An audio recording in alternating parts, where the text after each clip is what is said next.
Good morning, afternoon, or evening, everyone, wherever you're joining us. Thank you so much for being with us today at our Caregiver Self-Care session. This is our August session, and we will also be delivering a session in November, the first Friday in November. I believe that's November 3rd.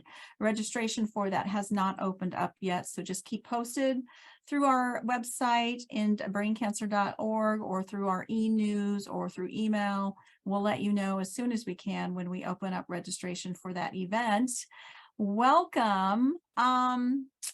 So I am Dellann Elliott Mydland. I'm the president and CEO and chair of the End Brain Cancer Initiative.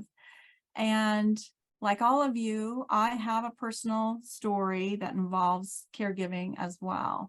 And my particular story has to do with my late husband, who was diagnosed with GBM, and I was his caregiver for 22 months. And I know that I really needed help during that time. I didn't know how to ask for it. I honestly didn't know where to find it. And I was so overwhelmed that when people would ask me, what can I do for you?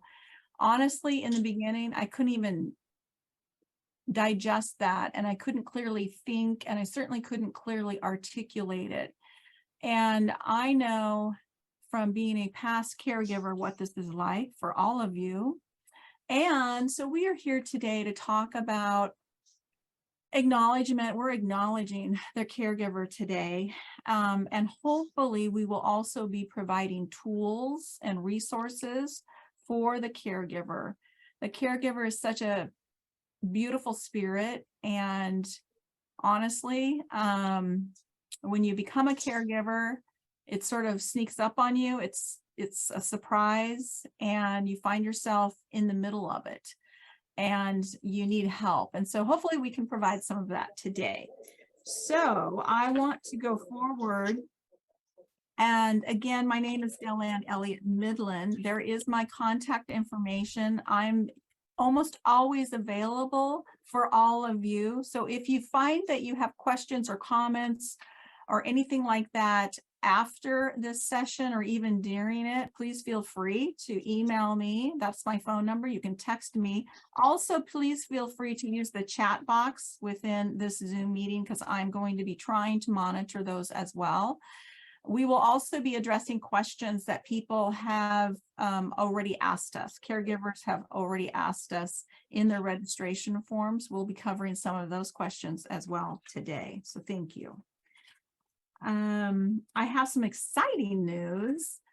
During COVID, the End Brain Cancer Initiative, our role within the clinical research nurse space was evaporated. Our funding for that role just literally evaporated overnight. But I'm really thrilled that we've been raising dollars now and planning, and we have now just recently hired a clinical research coordinator / patient navigator to help us with all of the patients and caregivers who reach out to us, and to also help us with our partnership that we have with the Brain Tumor Network. When we have overflow, we have patients and families and caregivers that we cannot help because of the amount of people asking us for our help, or we're not properly equipped to help this inquiry, we will refer it over to the Brain Tumor Network. So we appreciate our partnership with the Brain Tumor Network as well.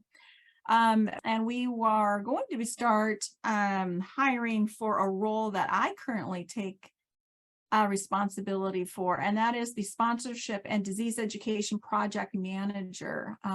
We will be posting that role, that job description. I don't know exactly when, but it'll be sometime this year. I'm excited to bring on another boots on the ground person to our organization for collaborative efforts, as well as help in managing all of our disease education, awareness, and outreach programming, which this is one of them.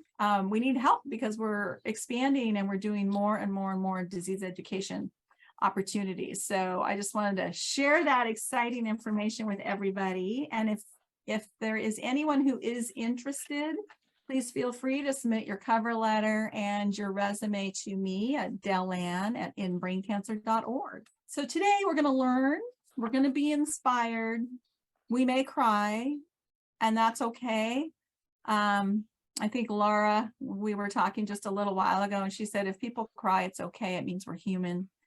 And we're going to share, and we're going to gain some tools in how to navigate a caregiver environment and how to take care of ourselves while we take care of our loved ones. So as you know, it takes a lot of work, takes a lot of money to do what we do. And so we always put it out there. If you would like to donate to the In Brain Cancer Initiative, there's multiple ways to donate, of course, but you can text EBCI to 44321. You can always visit our website, endbraincancer.org, and simply click on the donate button. And if you feel like it, you can use your phone and you can scan the QR code that you see on your screen right now. Any donation amount truly does make a difference. So it all adds up, and it allows us to support our services and our programs that we're very, very proud of as well. We also have support from industry, and I'd like to take a moment to acknowledge that right now. This particular program, the presenting sponsor is Novacure. Thank you, Novacure, so much for recognizing how important this program is to the caregiver. We also have disease education support provided by MVAX, Here Magazine, which is Michael J. Hennessy Publishing, Northwest Biotherapeutics, WIM Social, Great Purpose Productions, Cox Media, Medexus Pharma, Endeavor Biomedicines. Of course, there's support by us, the In Brain Cancer Initiative. We have the Ivy Brain Tumor Center supporting us today. We have the Brain Tumor Network supporting us today. We have the SLAY Foundation supporting us today with their time. Thank you so much. Ono Pharmaceuticals, thank you for supporting our work. Cryo, Genentech, and Barrows Neurological Institute, and of course, all of our individual supporters. We can't do it without you. So thank you genuinely from our hearts for supporting the good work that we do.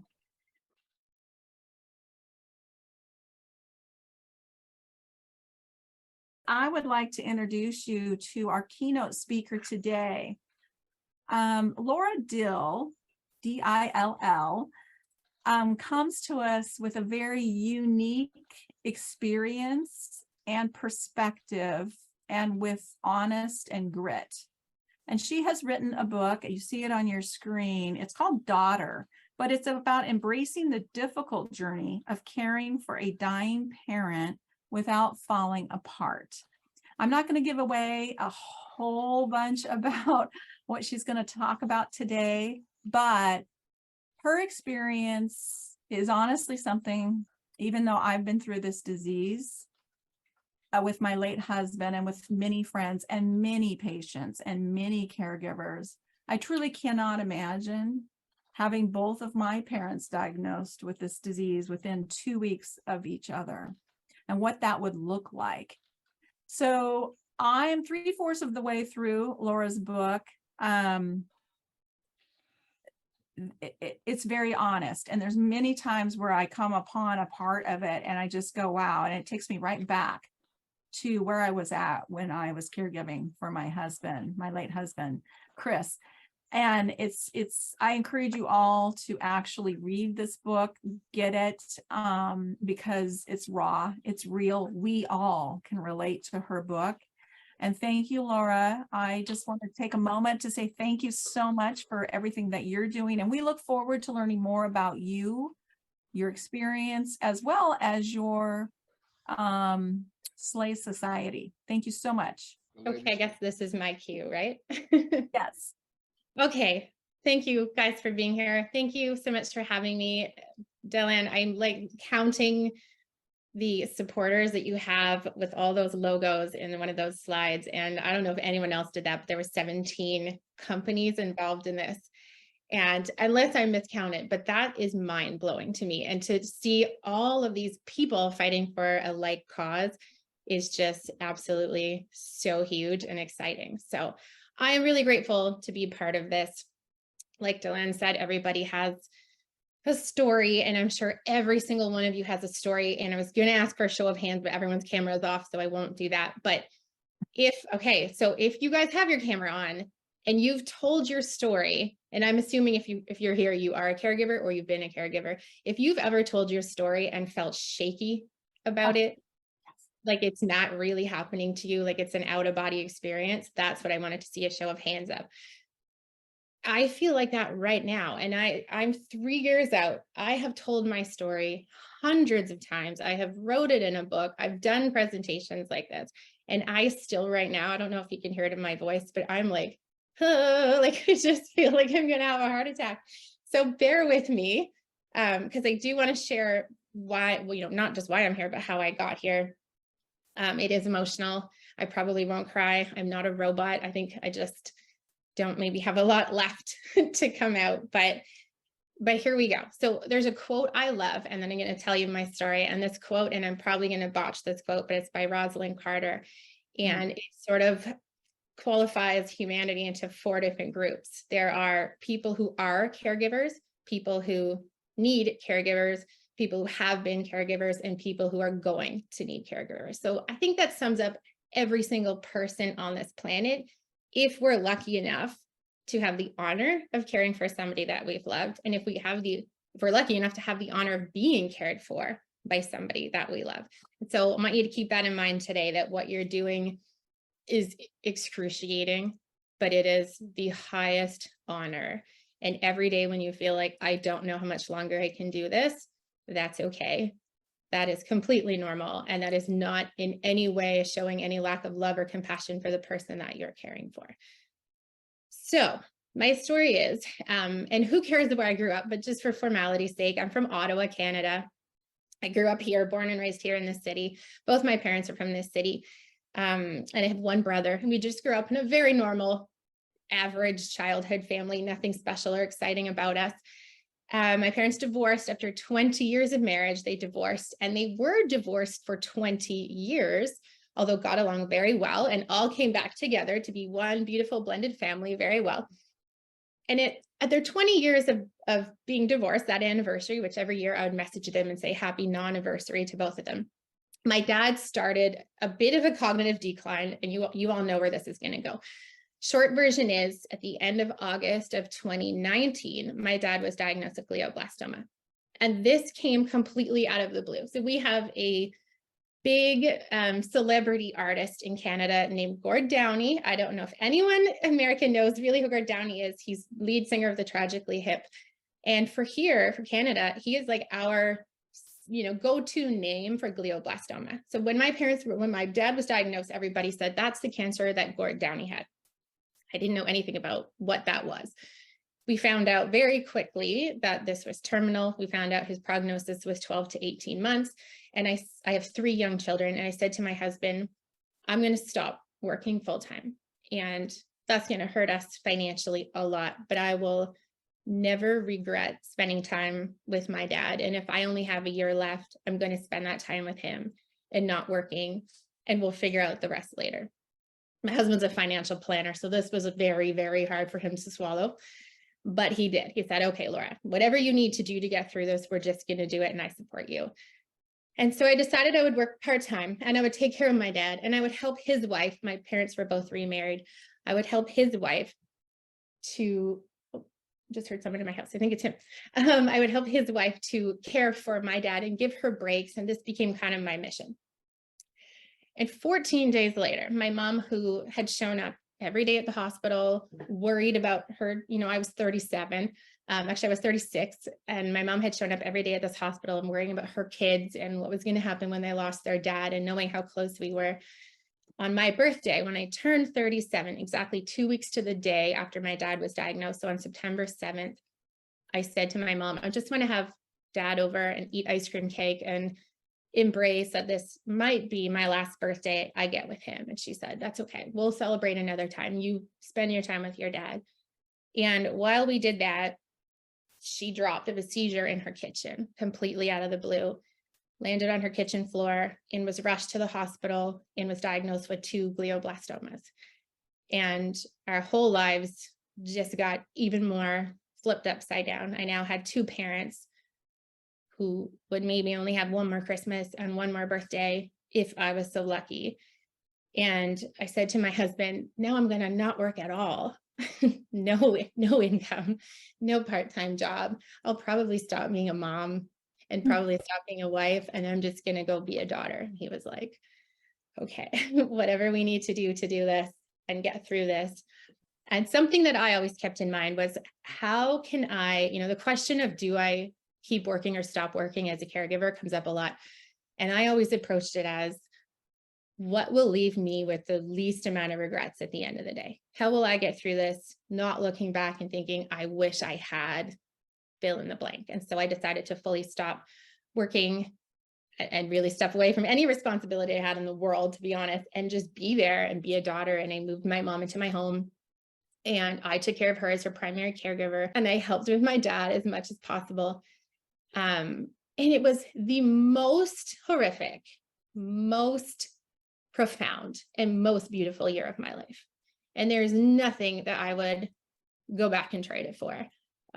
No income, broke, struggling to pay bills even still, and to catch up from that hole that we dug. And I would not trade it for the world. And in that time, I am fortunate enough to be mouthy and talkative and loud and pretty shame-free. And I posted a lot about our story, and our story was just bizarre enough that people paid attention to it. And so I ended up with more help than I can even tell you.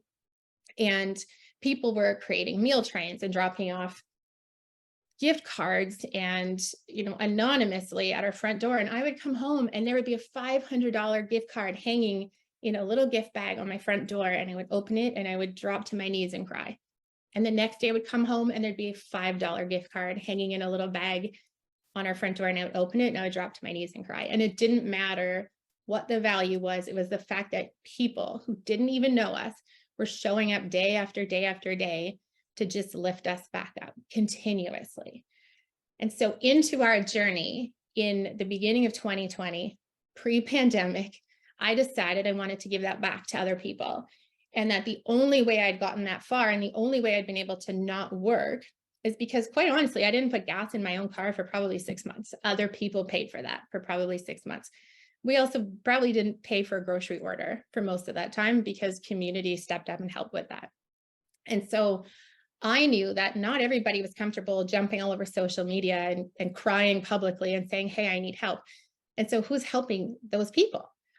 So I started the Slay Society in 2020, beginning of 2020, as a small way to raise money and have that feeling for me of giving to somebody else, to say, hey, I covered your groceries this week, or here's a $100 gas card, because I know when you're at the gas pump driving to the hospital, it feels horrible to think, why is this costing me money? This is costing me maybe years of my life. This is costing me my income. This is costing me my social life, my livelihood, my mental health. And now I have to fork out $80, $100 to fill my car. We're Canadian, so it's probably $100 here. But I wanted to give that little teeny piece of relief and soften the edge for somebody else. So we started to put little fundraisers together. We quickly were amassing so much money. I literally couldn't dish it out fast enough. And so the Slay Society was born out of this need to give back and to help caregivers, and to know what it meant as a caregiver to have somebody else just show up for you. And that whether it was $100 or $2,500, which is what we currently give each caregiver, it's just something that lifts them up in the darkest moments when they cannot get their own feet. So I wanted to share that with you guys, how the Slay Society was born. And, my parents did pass away during the pandemic. The pandemic hit right after I started this charity, which we are now a registered charity in Canada. We've raised over $150,000 for caregivers, just to put back into the pockets of caregivers since we started.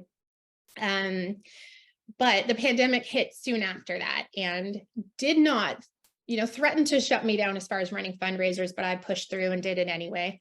And I suggest that that's what everybody does all the time, do it anyway. But it really threw an absolutely difficult, deep layer onto being a caregiver, with two parents in two different hospitals at that point, one palliative and one with a brain infection that he had contracted. I was splitting my days between 2 hospitals every single day, getting my kids to school, getting in the car, driving to the hospital, flipping over to the next hospital at lunch, caring for the second parent, and then going back and getting my kids, come home, dinner, homework, have a glass of wine, cry myself to sleep, repeat. And this was sort of had become my really sad, somber pattern. And when the pandemic hit, that took all of that away. And here we were now with no access, 2 parents in 2 different hospitals and 0 access to either of them, both of them dying alone and isolated. And my dad did pass away in April of 2020, right in the pandemic with this brain infection, unfortunately.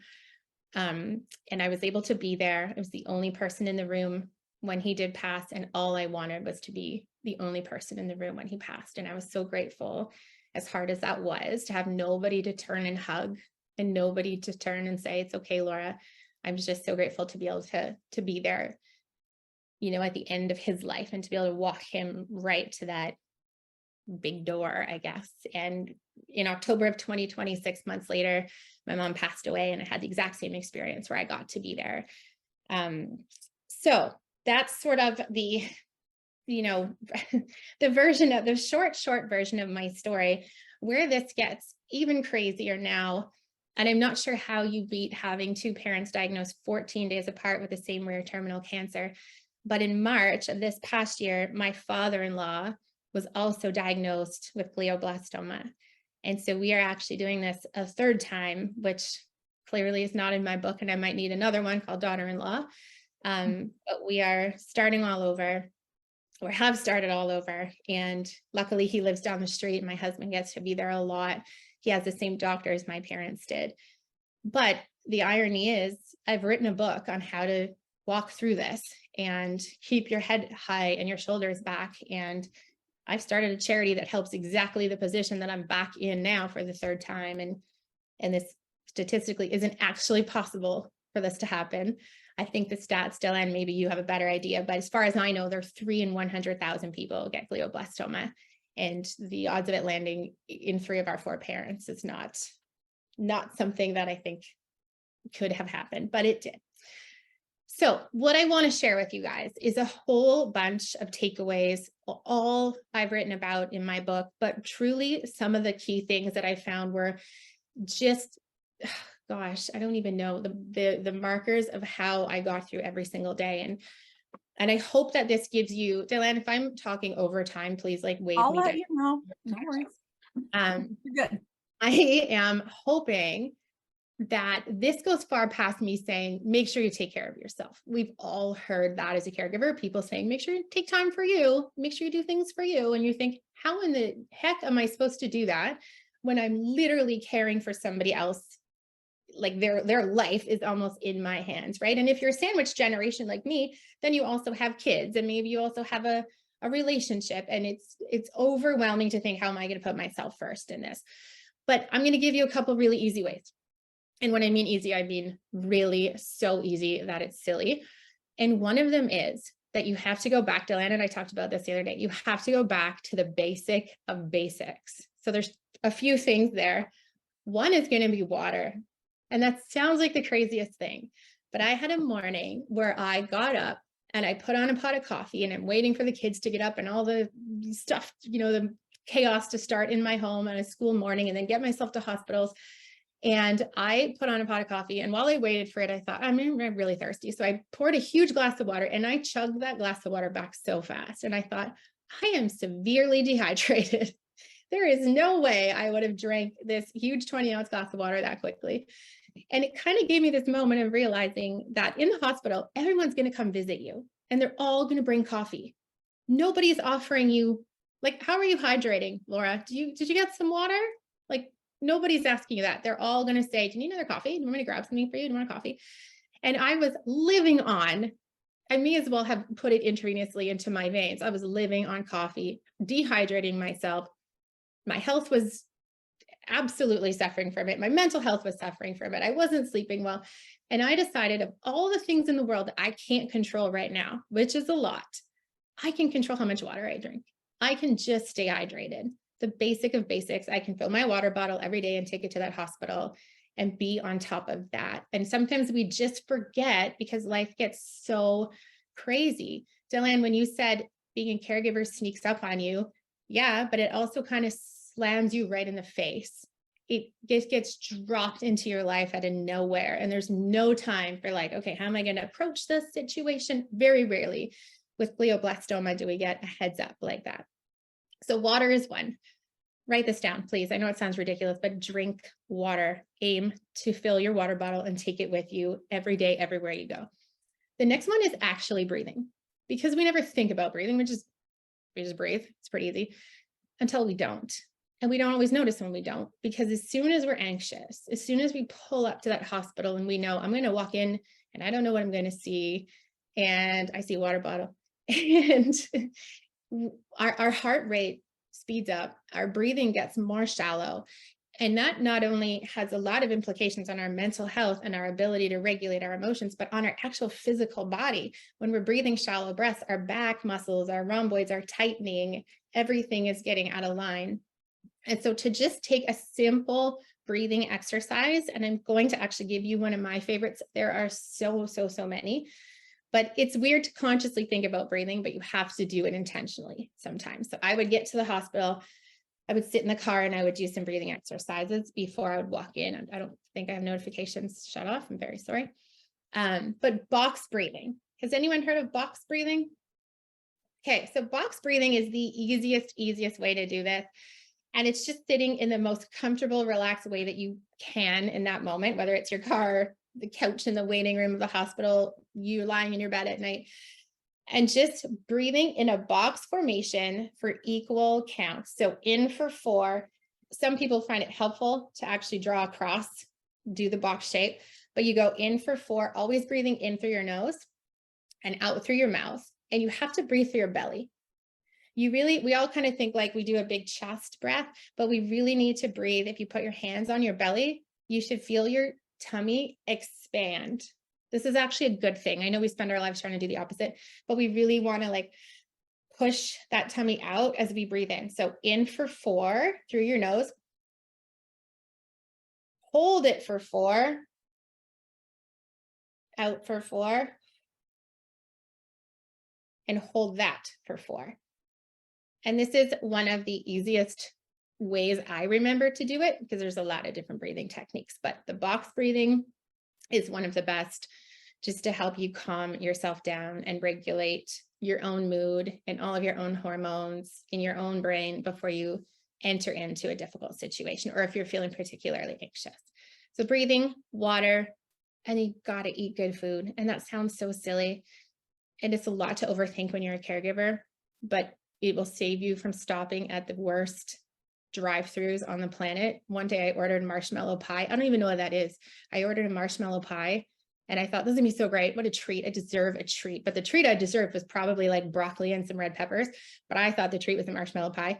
I felt like complete garbage after. It was a waste of like $6. Like, what a terrible decision. And we're going to keep making terrible decisions because we're just on the fly all the time. We're running through life, going from hospital or home or this appointment or that. So take minutes in your morning and grab the rainbow. Grab the rainbow of colors from your produce drawer and get some protein in your body. Pre-plan as best as you can.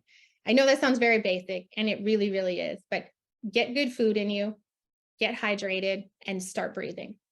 We won't even talk about sleeping, because Lord knows nobody's sleeping at times like this, and I could give you all the advice in the world and it wouldn't make a huge difference. But okay, my second thing that I want to share with you is what I call the self-care myth. So we sort of touched on this. Somebody says, you know, I hope you're really taking good care of yourself, or I hope you're finding time for you. And you're thinking, that's hilarious. I can't find time for me. But I want to tell you that you're already doing it. What you're doing already is self-care. And what I mean by that is I went to my therapist one day, and believe me, I had several and I needed them, and you should too. And I said, how am I supposed to do this self-care thing? I have 3 children. I don't have time to go to a spa. I don't have time for a manicure. I like, when would I do that? And now I'm doing a bad job taking care of myself. And she said, what is your favorite, quietest moment of the day? And I said, well, I drop my kids off at school, and then I go, you know, shouldn't do this because I don't have an income, but I go to Tim Hortons. That's our big coffee shop up here. And I grab a coffee, and then that 15-minute drive to the hospital with my hot, fresh coffee and the radio on and the kids are out and I haven't walked into Fyhrie yet is just so relaxing for me. And she said, well, then that's your self-care. Giving yourself and just allowing yourself to have that coffee and enjoy that time. And maybe you make your coffee at home and you don't spend the money like I do, but that is your self-care, Laura. And I wanted to just give you all permission to find your self-care practices in something you're already doing. Maybe you love gardening. I'm a horticulturist. Maybe you love gardening.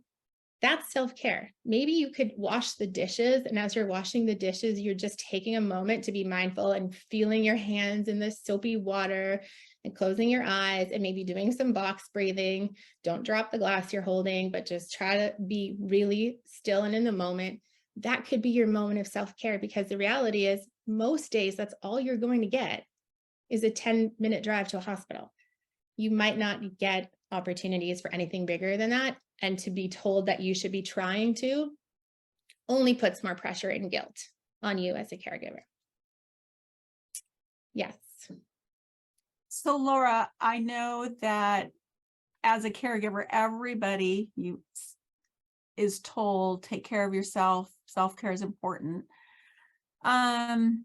And everyone is agreeing with exactly what you just said. There's just no time. There's no, what does that look like? I'm wondering, do you suggest to people that sometimes maybe we don't even know what self-care is? Sometimes we need to sort of just stop and jot down 3 things that we think self-care is for us, and then maybe focus on that.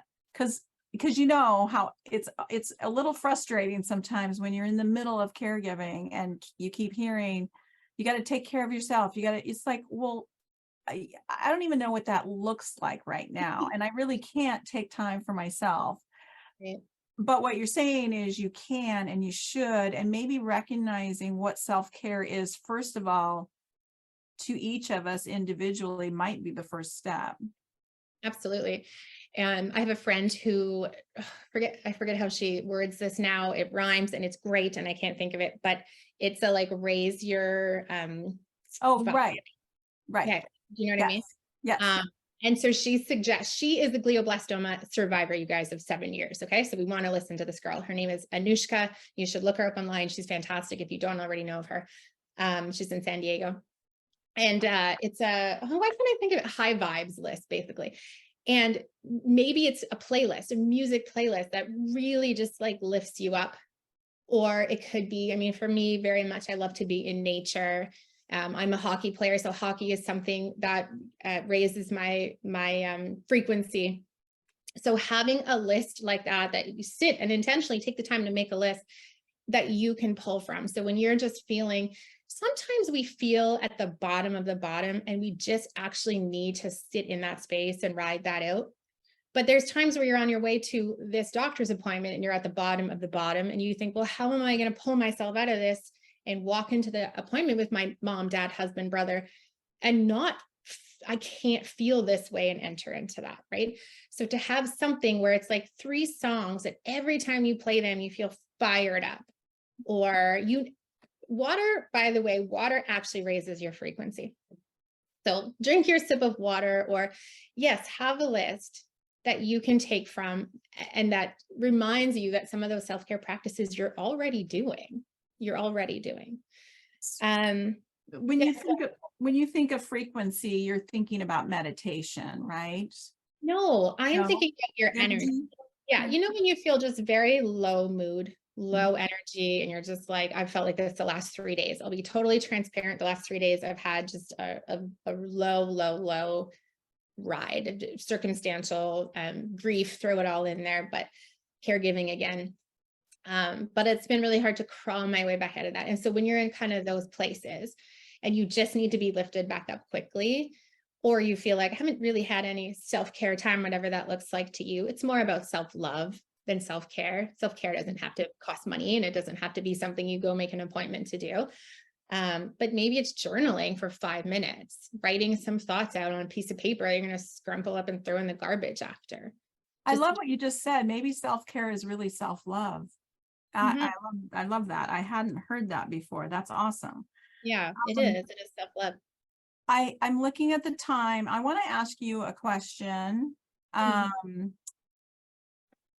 Did you ever, during this experience, Continual did experience. you ever feel that anger that I know many of us have felt? And if you did, what did you do with that anger? How did you live through that? I felt extreme amounts of anger, yes. But I don't know if this is what you mean. Was I angry at, the situation, or I'll be honest, my anger was directed to all the people in my life that weren't experiencing the same thing. I was angry at my husband that his parents were, ironically at the time, healthy and here. I was angry at any friend who would say, oh, my mom is having us over for Christmas and she's being annoying because she's micromanaging. Right. I was angry at anyone who got to spend summer at a cottage with their children and the grandparents. And that was really, really hard. And that was hard long after my parents passed away, actually, as well. And I think only recently have I come to let go of the idea that if I'm suffering, everybody has to suffer, because that certainly isn't true. And everybody has their story. And you know what? I can't tell you how many times I've said to someone, and it's funny, I write about this in my book too, but I'll tell my story. And I did this with a mom one day at soccer, my daughter's soccer. I met this new mom and we were chatting and it got brought up and I told her my story and she listened so intently and actively. And she just really gave me space to spill everything. And I spilled everything.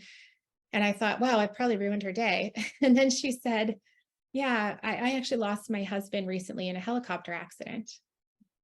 And I thought, well, I'm a jerk, and I'm not a jerk, but you forget sometimes when you're living in your own head. And I thought, well, I would relive my hell before I would do that. And my mom always said, if you took all of your problems, you put 100 people in a room and you took all your problems, you threw them in the middle, you would take your own back.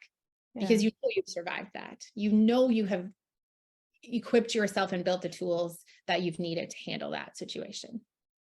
Absolutely. Absolutely. And I think everyone who is here has been a caregiver and works with people, and besides their loved ones, some of us work in a professional way with patients and families and caregivers, but also all of us have a personal caregiving experience. And that's what this whole important session is about. And I know that once you're a caregiver, particularly once you've gone through a brain tumor diagnosis and a terminal brain cancer diagnosis with a loved one, you are forever changed. You do not look at life the same. And there are little blessings in all of that experience, even though it's incredibly hard. And you just look at things very, very different. And I do feel like you become, in many ways, more compassionate, but you also become less patient with other things that happen in life and other people's lives as well. Yes. Right. Perspective is a funny thing. Yeah. Yeah. Well, I just want to thank you, Laura, so very, very much for joining us today. And Laura's going to be with us the entire time. Don't forget to use your chat box if you have a question or a comment, because we will be getting to those as soon as we can. We do have quite a bit of time today, which is beautiful, and we will continue to remain on our Zoom meeting, even if it's after 1:00 p.m. Pacific time, if there's desire, just so you know. I also want to say thank you to all of you. This is not required. Thank you to all of you, though, who are turning on your cameras, because it helps me see you and it helps me engage with you, and not just me. I think all of it, we're here together, right? And we're here about sharing and learning and spending some time together and gaining those tools that will help us go forward. And I just want to I just say thank you again for everyone who's joining us today. We have quite a large group. Usually it's a little smaller and a little more intimate, However, we know the need is great. So we're encouraged that all of you are joining us today. I would like to move on to our next, actually one more slide. I want to put up, Laura, your contact information also. Laura is available right there. There's her email address, and there is her Slay Society web URL, her website. So she is available for any of you to reach out to if you want to. She's available, and I just wanted to pop up her contact information. Laura, thank you so much, Laura. I'm thrilled that you're going to stay with us the entire time today. Thank you.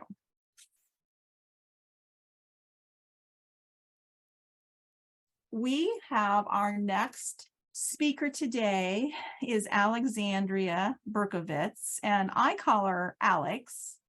And she is, I had the pleasure of meeting her actually recently in Florida at a event that's called the Fly-In, and it's where the nonprofit organizations in the United States get together, and we talk about how can we work closer together to serve the patient, serve that patient, serve the caregiver in that brain tumor, brain cancer, GBM space.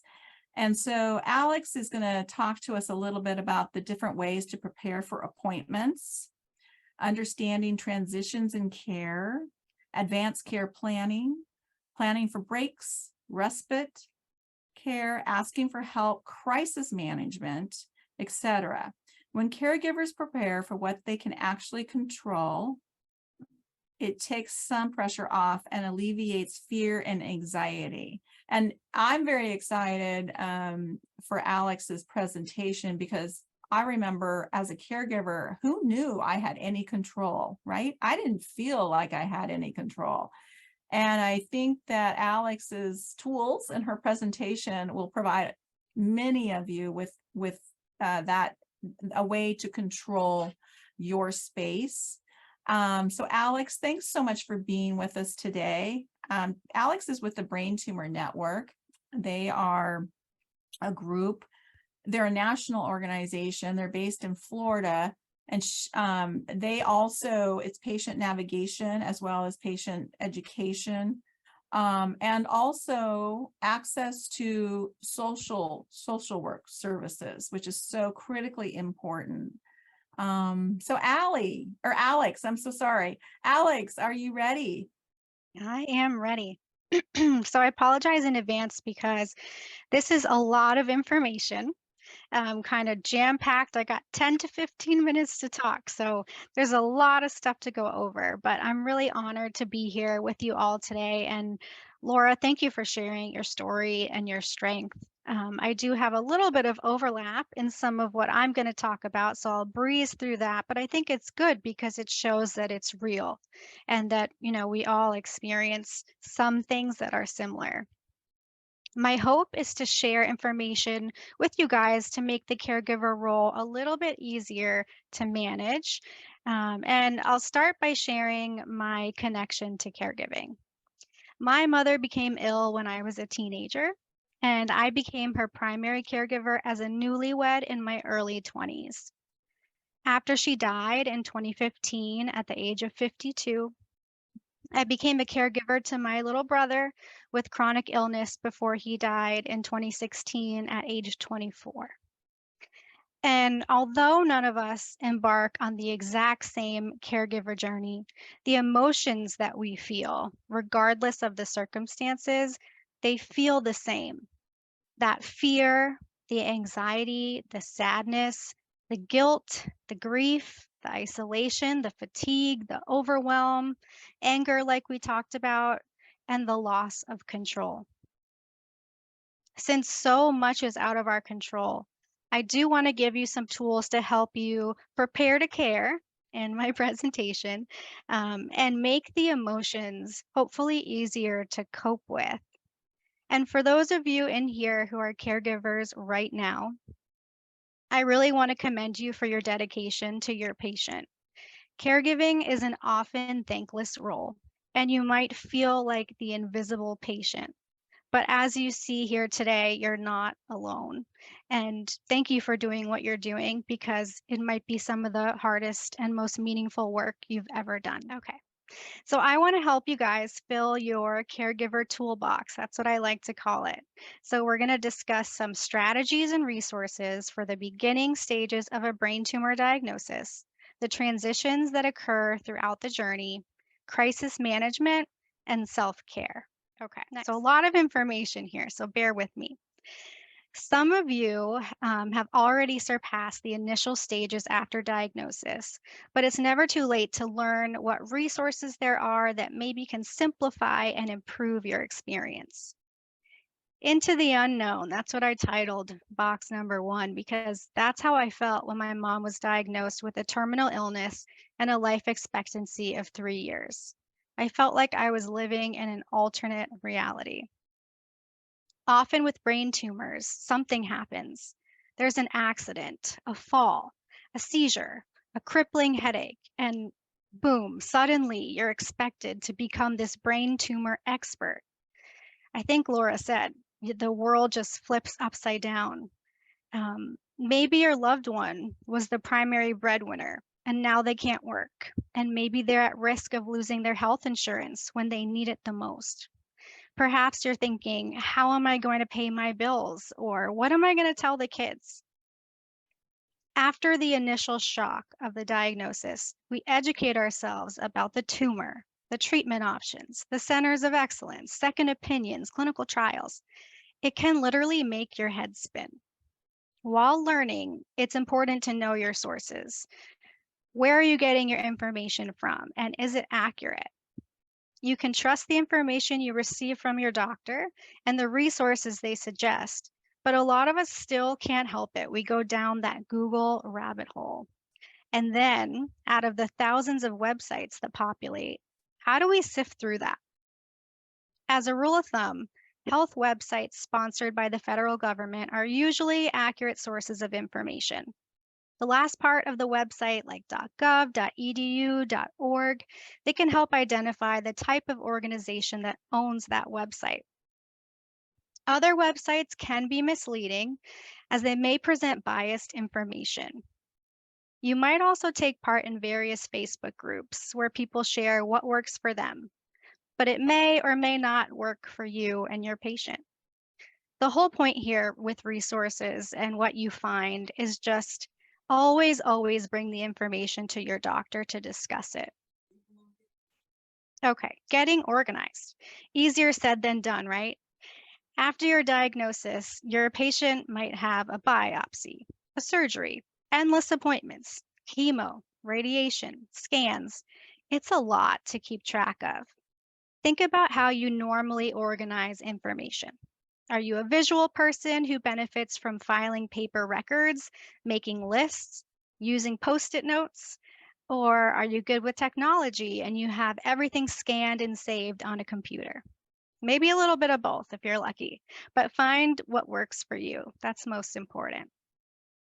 I want to point out a couple of resources here on the slide. The American Cancer Society has fantastic worksheets to help you keep track of your patient's symptoms, their medications, appointments, and contact information for the medical team. There's also the Abridge for Patients app. So this is something that I learned about very recently. It can be downloaded on your phone, and you can use the app to actually record your appointments, of course, with your doctor's permission. You got to do that.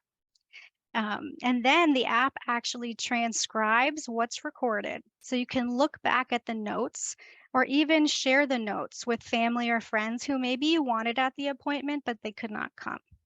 So I think that's a great resource. I've played around with it myself and it works. Finally, identifying your strengths. I always say that whatever coping skills you used before, it's time to put them to the test. Think about the hardest time in your life before this. What helped you get through it? And can any of those skills help you now? Think about who's in your support network. Who are they? Where are they? Think about what's on your plate and try to prioritize those tasks. Can anyone else take over some of them? I know asking for help is difficult. Everybody says, let me know what I can do, or I'm here if you need anything. And while these are very kind statements, they make things harder on us because telling them what to do is a new task. So instead, I would advise having a list of tasks ready to send so you can respond with, here's what's on my plate. If there's anything if you might be able to help me with, I'd appreciate it. And then you send them the list. So whether that's cooking, cleaning, shopping, childcare, driving, whatever you need.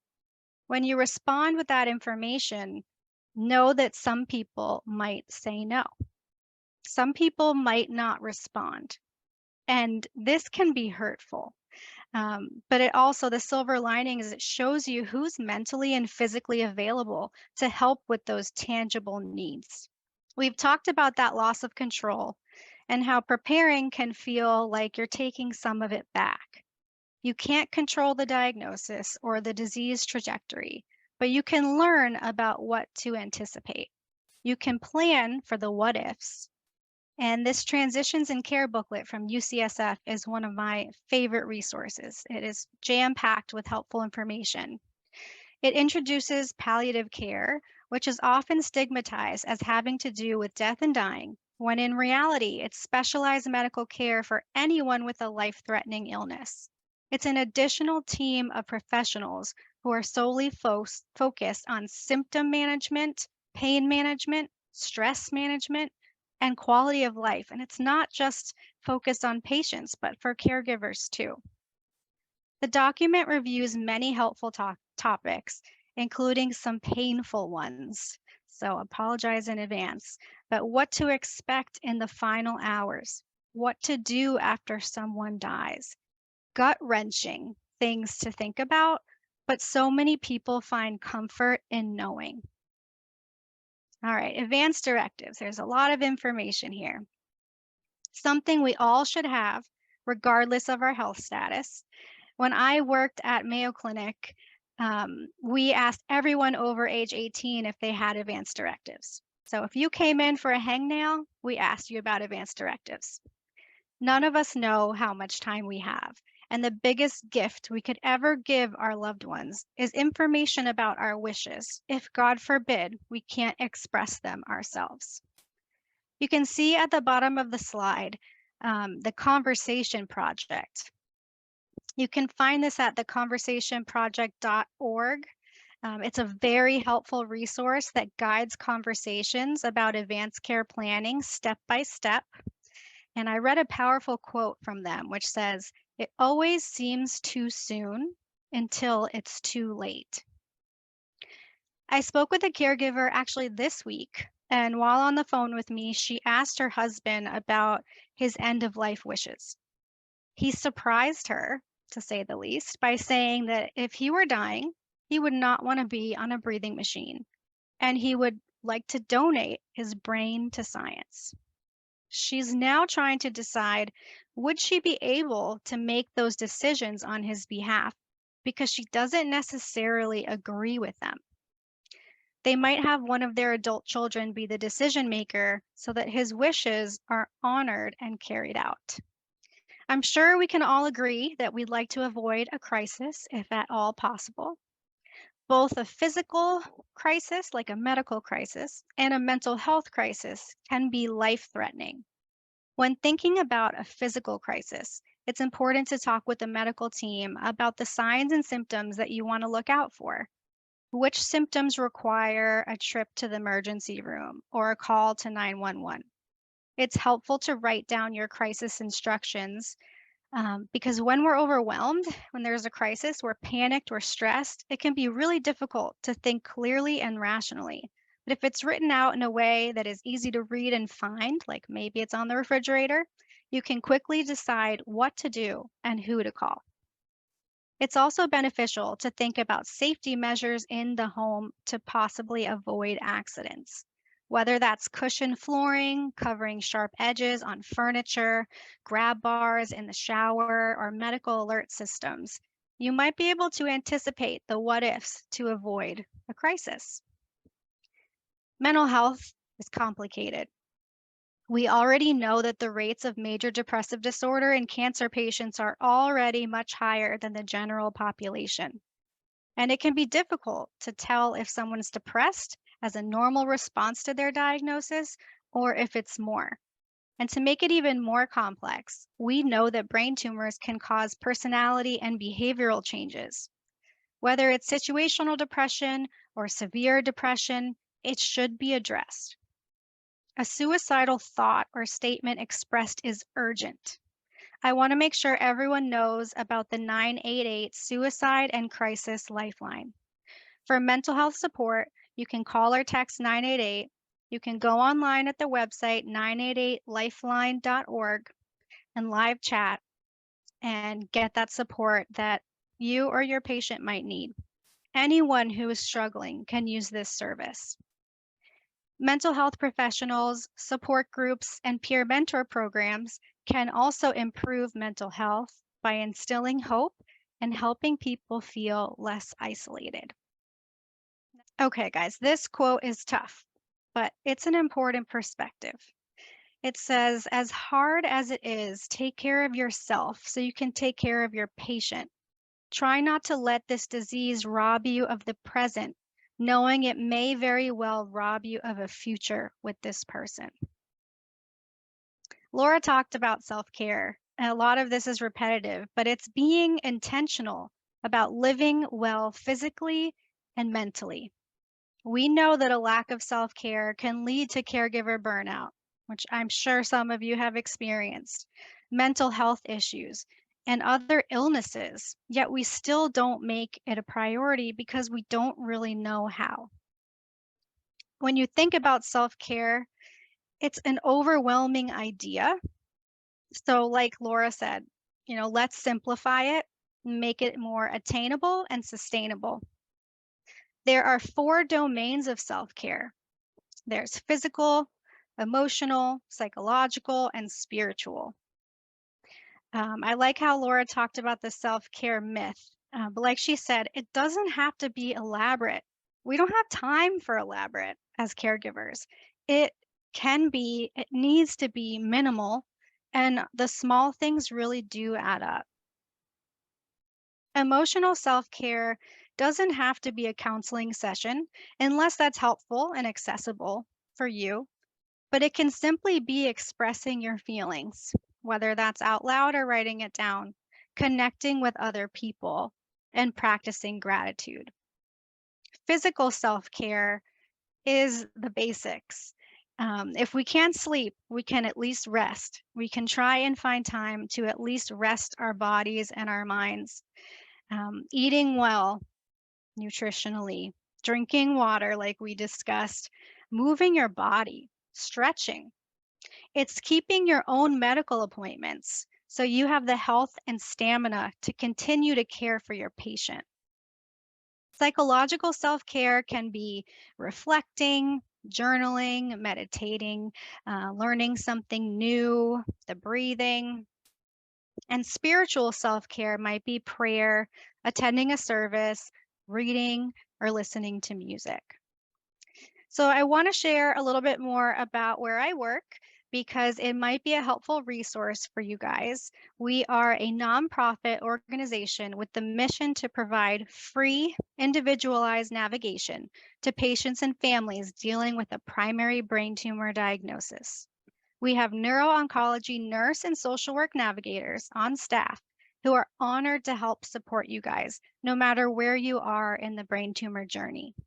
You can see some of the high-touch navigation support services that we provide here on the slide, and I know Dellann touched on some of them. We know how much is on your plate, so we make it as easy as possible to connect with a navigator. You can visit our website online at braintumornetwork.org, or you can give us a call at 844-286-6100. So I can talk about resources literally all day long, but in the spirit of time, I just want to make sure that these links are available to you. Fortunately or unfortunately, other people have been in your shoes, and because of that, these resources exist. I tell my caregivers, you shouldn't run a marathon without your running shoes. I mean, you can, right? You can go outside and run with your flip-flops or your high heels, but it will definitely be harder and you might end up with a broken foot. So prep for your marathon. Prepare for different scenarios so you can take back some of the control that a brain tumor diagnosis takes away. My contact information is listed here. If you would like a copy of the slides that have the resources and the links, please don't hesitate to reach out to me. Or if you want more information about the Brain Tumor Network, that would be great. Thanks so much. Thank you, Alex. Such great information. Really, really cool. I have a couple of questions that have actually come in that I'd like to ask you. One of our attendees has asked something that I think is really important to talk about, and they're wondering, as a caregiver, how do you handle a situation such as this? How do you address issues like my husband wanting to install ramps everywhere when I know he probably won't be around to benefit from them? So really the question is, you know, as a caregiver who is caregiving for a person with a terminal disease, you know, how do you navigate those things that are going to happen that the patient is going to want to do or ask for when you think that they won't be around to benefit from whatever it is? You know, how do you navigate? What's that conversation look like? Well, I think, first of all, that's a really difficult situation on the caregiver. So much to think about. I would say in that specific scenario that safety is top priority. And so if you're not wanting to install ramps and it's due to a financial reason, I just want to put it out there that there are financial resources out there that can assist with the cost. If cost isn't an issue, it might be beneficial to compromise and start with one ramp and prioritize where it needs to go. Where's the most important place that we need a ramp, and see how that goes, and then let some time pass and see how your patient, your husband, is doing. And then you can both decide together when and where to place the next one, you know, if necessary. Great advice. Another question that came in is, this is the caregiver speaking, how do I develop patience with my loved one and keep it? All right. I'm sorry. Patience. Was that Hey, the question? Yes. How do I, so as a caregiver of your loved one, and I'm thinking this person, the patient has GBM. They wrote, how do I develop patience with what's happening with my loved one? And how do I keep that kind of patience? How do I keep that alive? What are the tools or the sources or the exercises that all of us can do as caregivers to really have more patience? Because we know as a caregiver, you get frustrated with your loved one, but it's not their fault. You know, we know that, but it's still, we're human. Yeah. So developing patience takes very intentional work.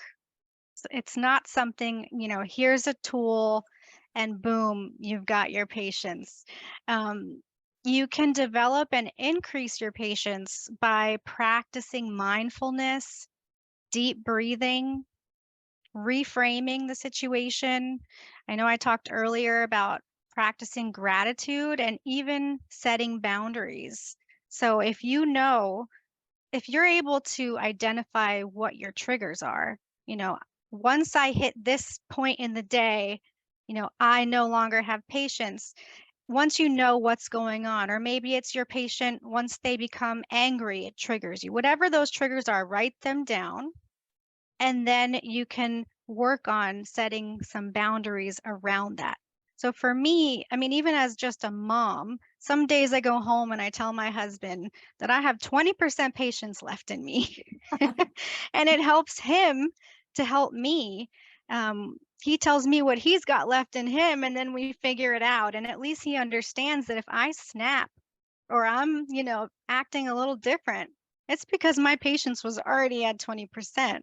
And so I think that's important. I've told one of my caregivers recently, Brene Brown came up with that kind of idea with parenting, and I love it for caregiving. I really do. And letting your patient know, like, hey, husband, I know you're going through a tough time and you're not feeling well today, but my patience is at X%. And I just want you to know that's where it is, but I'm going to try really hard.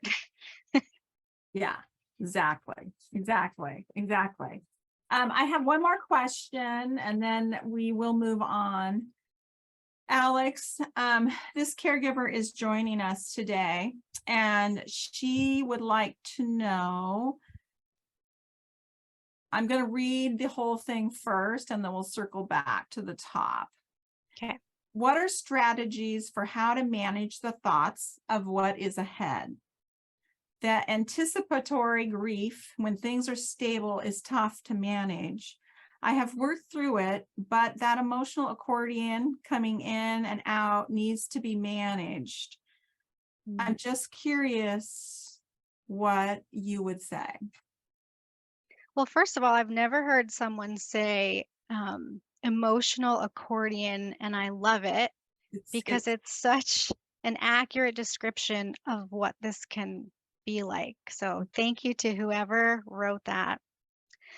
I would say it's normal to have those feelings. So normalize it and just give yourself permission to go through the feelings associated with anticipatory grief. Let the feelings come and then let them go. Those feelings don't stay 24/7. And if they do, reach out for help. I hear from so many caregivers that learning and preparing really helped manage some of that anticipatory grief. Also reminding yourself you can't prepare for everything, and the future can look different than you thought it would. But sometimes that planning that we talked about in the presentation can help with the anticipatory grief. Okay. Are there any, are there any tools or strategies or something that sort of can walk people through, meeting that anticipatory grief ahead of time or while they're through it, while they're in it? Yeah, there are some guidebooks online. Happy to share them with you. I don't have them right in front of me. I think there's one through Cancer Care, but I'd have to do a little digging and pull it up. But there is information out there, and anticipatory grief, it's different than the grief you experience after someone passes away, but it's also really similar in so many ways at the same time. So I think the information out there about anticipatory grief is good. I think the information about grief just in general is also really helpful. Because even, grieving, anticipating your loved one's death is one thing, but literally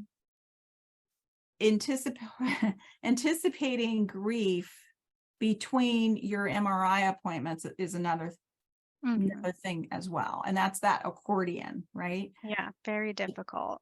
It's very difficult to manage. Yeah.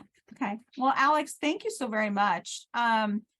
Alex's contact information is right in front of you. She's a wealth of information. Thank you for sharing your personal story as well. You're welcome.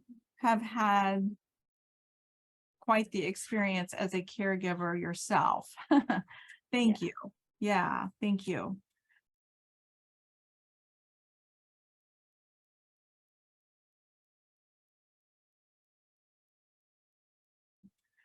We have our next speaker. Her name is Tillery. And you see Carol up on the screen right now. She was a caregiver for her late husband, Doug, who had GBM, and she most recently and is a caregiver for both of her parents as well. And something she wants to talk about, which is really going to be helpful for all of us, is it's community care versus self-care.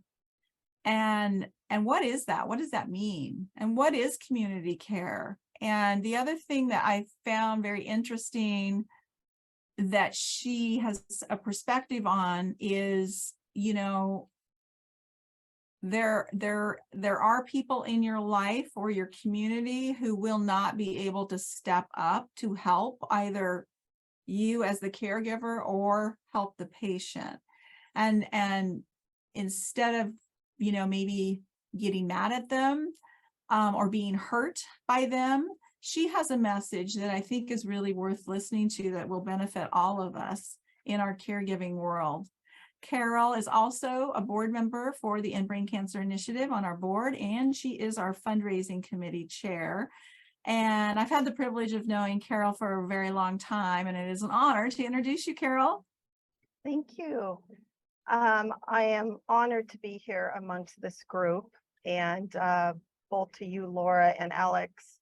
I feel like I should take my presentation and just put it aside because we are just speaking the same theme.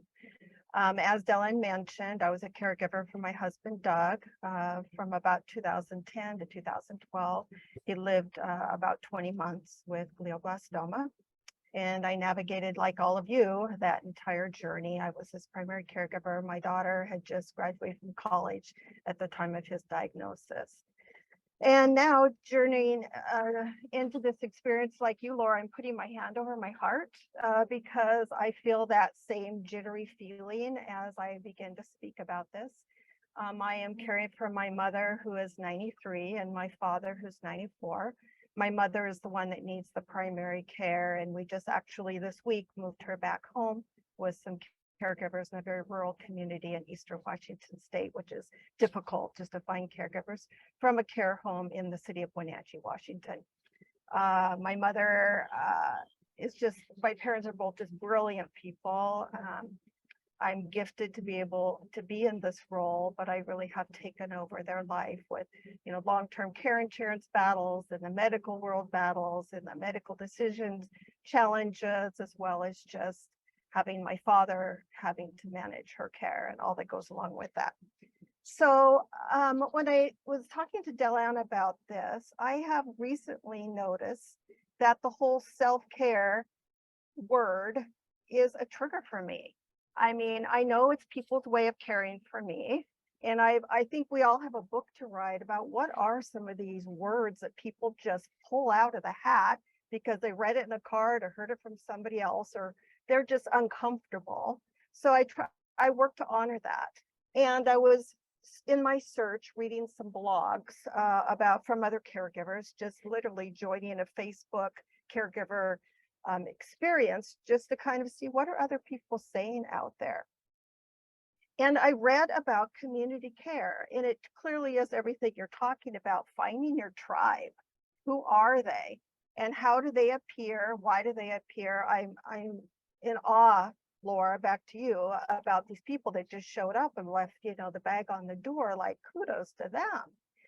And I am deeply in the search of who those people are and how they show up or don't show up. So absolutely, I want to title that what we need is community care. We need that circle around us, and how do we find them and who are they? In my first journey with Doug, I was just so deep in it, and I'll just call it the muck. You know, my head is everywhere. You're all talking about, what do I need? Don't ask me. I don't know if I want Campbell's soup or a salad. And for people to figure out, and that's something I think we all should take on teaching, how do you show up and do the thing for the person in the caregiving role? What does the thing look like? It's everything you all talking about. It's, you know, come over and just vacuum, tend my garden, take over a drive to a medical appointment so I can just take a shower. You know, give me 5 to just go buy some produce so I can eat a great meal on that moment of downtime. So I'm more in that curiosity at this stage of life in the midst of my exhaustion. So that's one thing. I'm having to kind of segue here from what my original presentation was. But anyway, finding your tribe and then helping others know how to show up to do the thing. That I think is my work for the future. So in this journey, what I have noticed is one, and I guess I'm just gifted with this, and thank you, Lord, I feel I can show up and do the thing. I can send the card, I can send the flowers, I can write the note. Even when I'm caregiving, I get more satisfaction by giving out than being given to. So even on a bad day, if I think of someone else, you know, someone else is having a worse day, just like your mom said to you, Laura, like there are people out there, you know, that, wow, it is not as bad as it is. It's worse than it is for me. So in my tribe, the struggle has been of those who you think are going to show up, don't show up. Those who say they're going to show up and you would expect them to, might not show up. And then there's people you like, what? Where are they from? Showing up. And the mystery behind all of this and the whys of how people show up or don't show up. I want to actually line up, this isn't going to happen, but I want it to, line up the people in my current tribe, I'd say my family group particularly, that aren't showing up. And I know it's not mine to know their trauma or discover their why, but I really know that they're missing out on this beautiful experience that we're all having that is absolutely chaotic and exhausting. But why? Why aren't they showing up? And then I have that day where I think, what about me? When they're not showing up, it's double the work for me. And again, I know that's probably not maybe in this lifetime my thing to understand, but I want to understand it. So in those messages, it is the find our community. And in this particular second caregiving journey, I definitely have stronger boundaries in being able to say, please come help me. I need you. And making my voice really heard. And as you're saying, Alex, being specific. I have outlined those things that I need. Please call this caregiver, see if she can be there Tuesday from 2 to 4. And I really don't circle back. I just expect it. And those things are starting to happen more and more as I am voicing stronger. These are the needs that I have. A number of questions. I want to address some of the questions since a lot of other things I'm going to say might be repetitive. So Dellann, I took the questions and I just, if that's okay, I want to give some of my responses because I think it's a good part of the discussion. Absolutely. So how do I address being so angry that I want to run away? I really like the breathing exercises because when I'm in that moment, I do the breathing exercises. Even if I go lay on the bed and do literally the belly breathe, the box breathe, and put my hands on my heart and just be in that moment. And sometimes it only takes 5 minutes. Part of that would be to call that person. As you're discovering your tribe, you're seeing who's evolving and able to show up. I do it. Just give them a call. On the patience thing and the triggers, I was saying I have found my greatest healing right now is airing it out. Like my husband knows when I come back from basically my 10 to 2 weeks deep caregiving, managing 2 people's entire life. I call it in my family, we call it decomposing, and I don't mean that to be a trigger or rude to anybody, but I was so tired one day. He said, what do you need? And I said, I just need to decompose. Well, I obviously meant decompress. So in our family, I literally will take a full day when I come back to my home environment, which is about 3.5 hours away from my parents. And I will take that day and I'll say, don't expect me to brush my teeth, wash my hair, or get out of my pajamas, whatever that looks like. And I found that if I just have that time, the next day I can step into what I have to step into. But he also knows that I need to air it out. So I will reinforce, find your therapist. I know sometimes if finances are a challenge, or you don't have the health insurance to cover it, whatever you can do to have that person that you can have the strategies to air it out. And that's what I will do sometimes. I just let the inside to the outside. On the ramp piece about why, my husband wants to build these ramps. What do we do about that? One thing yeah, and it's bigger than that, right? It's bigger than that. Yeah. It's to me, I said exactly what Alex said, and that is it's all about safety. Because in talking to your patient loved one about keeping them safe, that's your goal. That's 99% of our goal is health and safety, the best medical care, the best medical team around them, and our home environments that also have to be safe. And the thing is, the difficulty that I felt when the question was asked was it's a strong visual of what's happening. And that can be another trigger for each one of us. It's like, I don't want that in my house. I don't want that on my front porch. I mean, but again, it's probably a temporary situation and safety needs to be the priority. There was a good question about how do we address the feelings of guilt about not wanting to retire. I commend those of you who took the time and made your parents a complete priority. I'm retired at this point in my life, so I have the flexibility. But when I was caregiving for Doug, I was able to work remotely. And I taught teachers all over the country actually how to use online school before online school was not a great thing. There are still elements about it that are a great thing. And I actually, as Doug was laying there in the bed next to me, I taught school online with him right there with me. So I think asking for that and speaking to your needs and maybe not having to completely retire, but have some sort of modified schedule. Hopefully employers are getting more sensitive to that.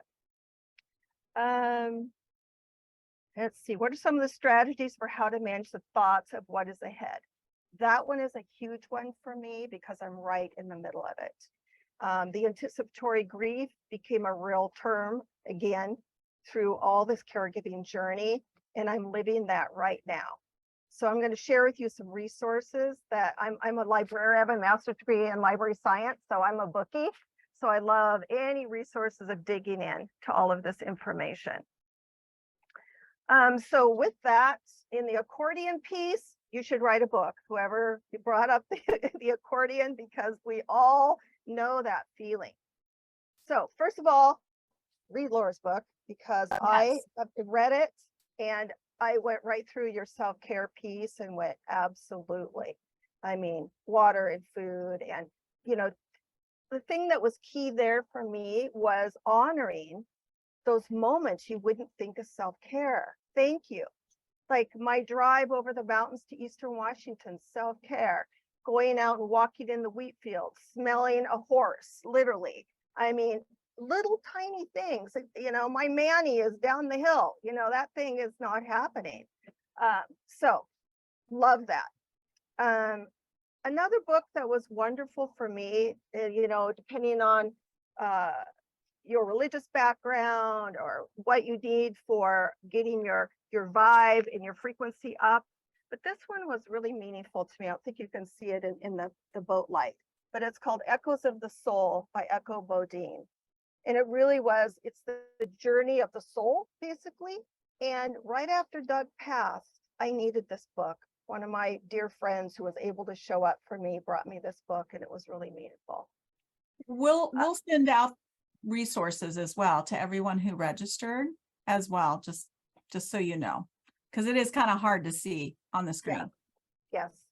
Another one that has been meaningful to me is Being Mortal. And being mortal, the thing I love most about it is, what does the patient want?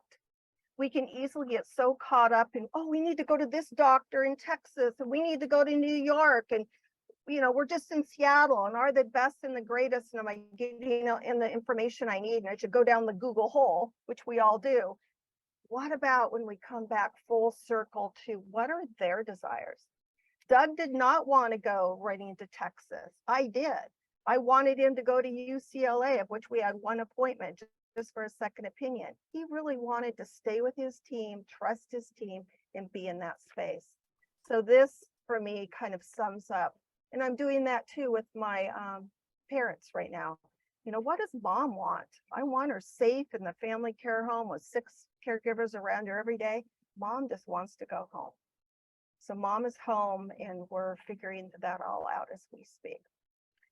Another one that was extremely meaningful now is final gifts.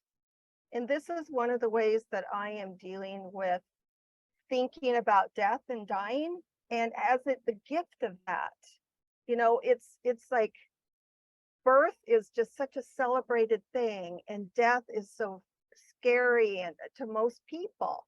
And all of us sitting here today, I think, are looking at and have looked at our own mortality. And I see that as the biggest struggle for my tribe who can't show up. And you hear that, we all know that they just can't look at it. They say it's too hard. They don't want to see mom that way. Whatever that excuse is, this book, Final Gifts, is helping me come to some better settled place with my own mortality, my parents' mortality, and the grief that I've experienced prior and the anticipatory grief that I'm in now. Another one that I'm loving is Minding Our Elders. And this is about caregivers sharing their personal stories, again, primarily for elderly parents in that particular stage of life. Because this is very different than the stage that I went through in caregiving for Doug. This is my mom and dad, and the protection they had around me my entire life. And now I'm having to I call it parenting the parentals. Not fun. And their pushbacks and but yet I'm trying to think I'm making the best decisions. Carol. Yeah. We do have to move on, but I wanted to let you know that one of our people that are joining us today said, honor the wishes of the patient as much as possible. I know that as a caregiver, we sometimes forget that. And that is something to really, really keep in mind. And the book you showed up, I've read that book. It's very, very good. And it changed my perspective on some things. So I really like it. I also read the book, the Gifts book. I can't remember exactly, but I read it unfortunately after my late husband passed away. And I really, really wished I'd read it before.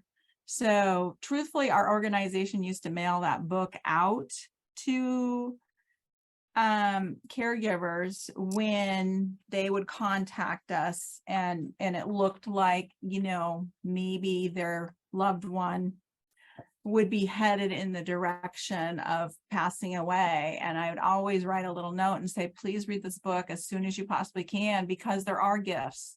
There are gifts in that death process as well. So I gotta move on, Carol, but I just want to say thank you so much for talking about a lot of things that are so very important that sometimes we don't think about.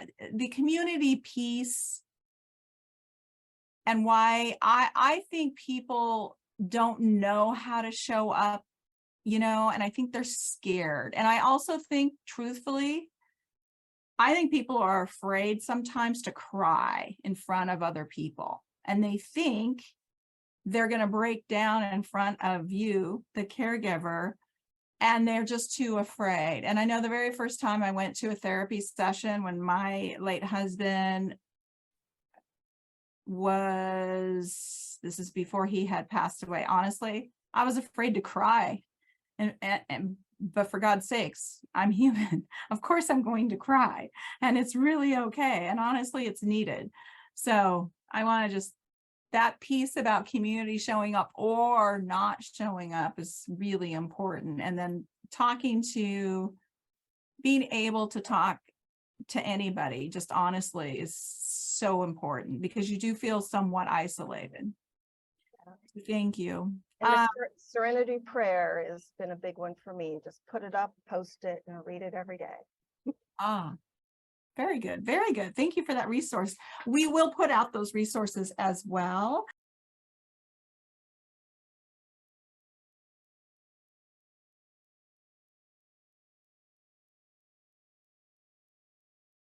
Ashley Bridwell is also a licensed social worker in the cancer space, and she's the program coordinator for adult neuro programs, licensed cancer social worker at Barrows Neurological Institute.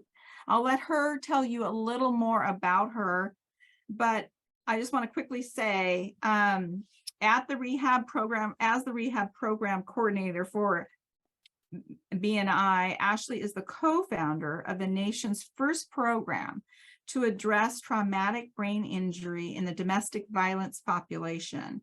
She has dedicated her career as a social worker to address and bring awareness to traumatic brain injury in vulnerable populations through community and through direct clinical care.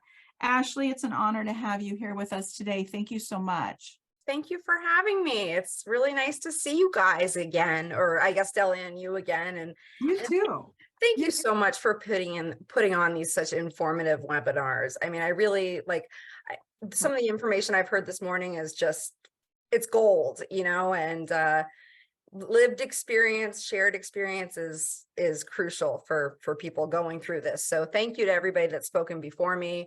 Like a couple people said, I'm going to kind of be a little redundant as far as some of the information, but just quickly, I want to tell you a little bit about my favorite person, moi. I've been a social worker in neuro rehab at Barrow for 19 years. I'll have 20 years in June of 2024, but who's counting, right? I think COVID like made it like 10 years. So it's really actually going to be 30 in June. So I'm also a certified police officer instructor amongst other board memberships and that sort of thing. But I feel very passionately about social justice when it comes to vulnerable populations. And so this is also me. So this is where I started my passion for helping others with brain tumor disease. I was diagnosed with this mass on March 3rd of 1999. I was a sophomore at ASU. I was having just kind of a variety of symptoms. You know, I had a twitch under my left eye, I had a tremor in my left hand, I had some discoordination, I was dropping drinks, I was a waitress at Denny's. And so a long story short, eventually, you know, I got to a doctor that said, well, maybe you ought to have an MRI. And here it is. And so I was admitted that night, and I had the first of 4 neurosurgical interventions the next day. So I like to also share my punk rock moments of having a mohawk there with my my staples healing. And so, you know, I was very fortunate. I did have a grade 1 juvenile polycystic astrocytoma. So with resection, it through the grace of God, you know, I've had no regrowth, no reoccurrence for 24 years. So as a result of the surgeries, I did end up having upper extremity spasticity that's called dystonia. So it's kind of like that, you know, the muscles are firing all the time. So you're always trying to show somebody that your guns, right? It feels like you're flexing your muscles all the time. It's really uncomfortable. And I also have that full visual field cut to the left. So I'll never drive again. It's called a homonymous hemianopsia. And so between my experience, my lived experience, plus the 20-ish years I've been working with the neuro rehab population as a professional caregiver, I feel like sometimes that inside outside perspective is a unique perspective to be able to bring. And I'm grateful to be able to bring a little of it today. So this is my support team for all those wonderful caregivers on the Zoom meeting here. That's my mama. and my baby brother. And so you'll see the 1999 photo is on the right. And I think that on the left is a photo from a handful of years ago, but look how handsome that little boy got. So, and you can see my little 1999 pager, right? Do you see that little pager clip to my, the times they are changing, right? But, you know, and this is why you guys are so crucial to the people that you are caring for and loving for through this awful thing that happens to not just the person, but the whole family system. Is that, you know, you guys are like the key to this, I feel like, as far as caregivers. And I tell patients all the time, the difference between a mediocre recovery from a brain injury in particular and a phenomenal recovery is the quality of the family support they have. And so thank you for being educated and knowledgeable about caregiver stuff and paying attention to informational webinars, and because this is how you get through this.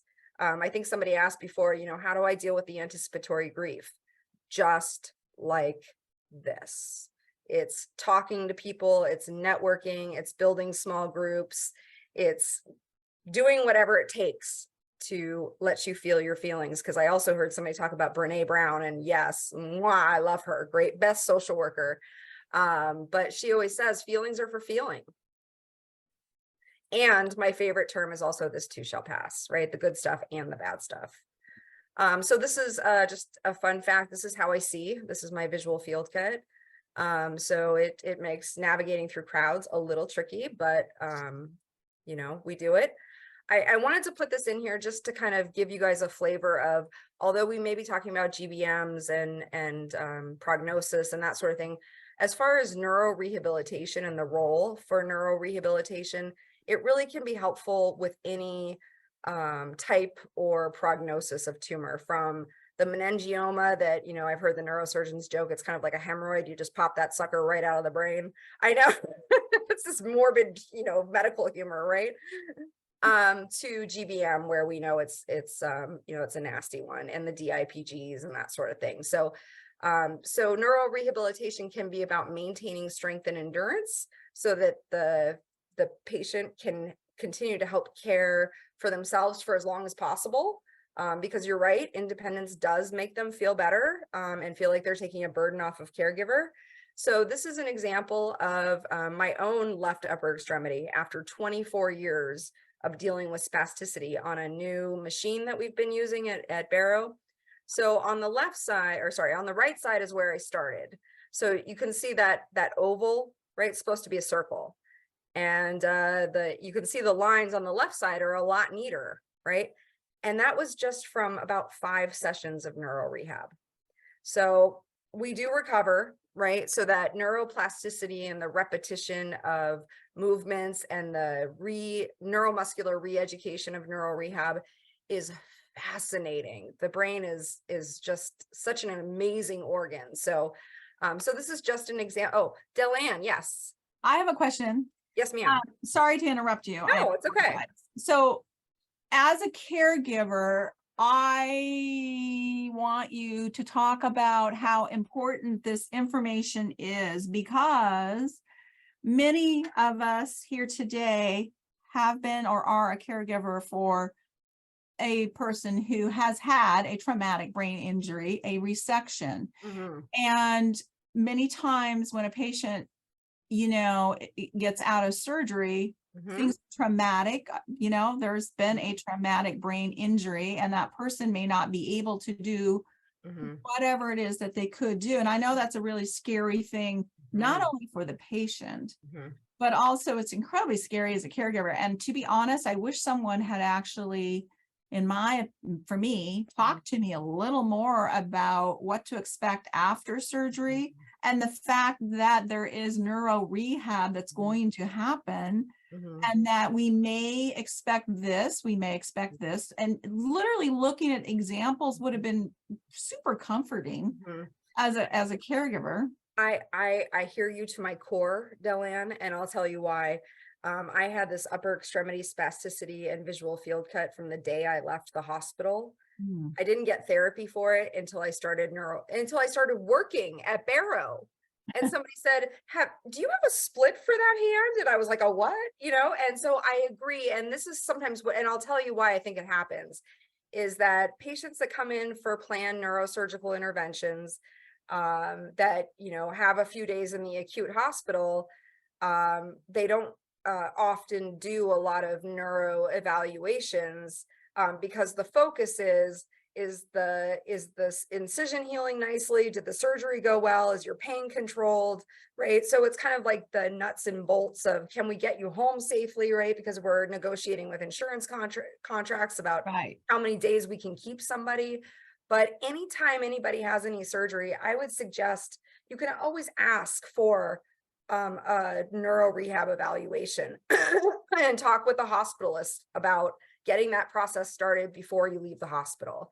And I wish somebody had done that for me too, Dellann, because I went back to my life trying to figure out how to negotiate, you know, a full visual field cut on my own.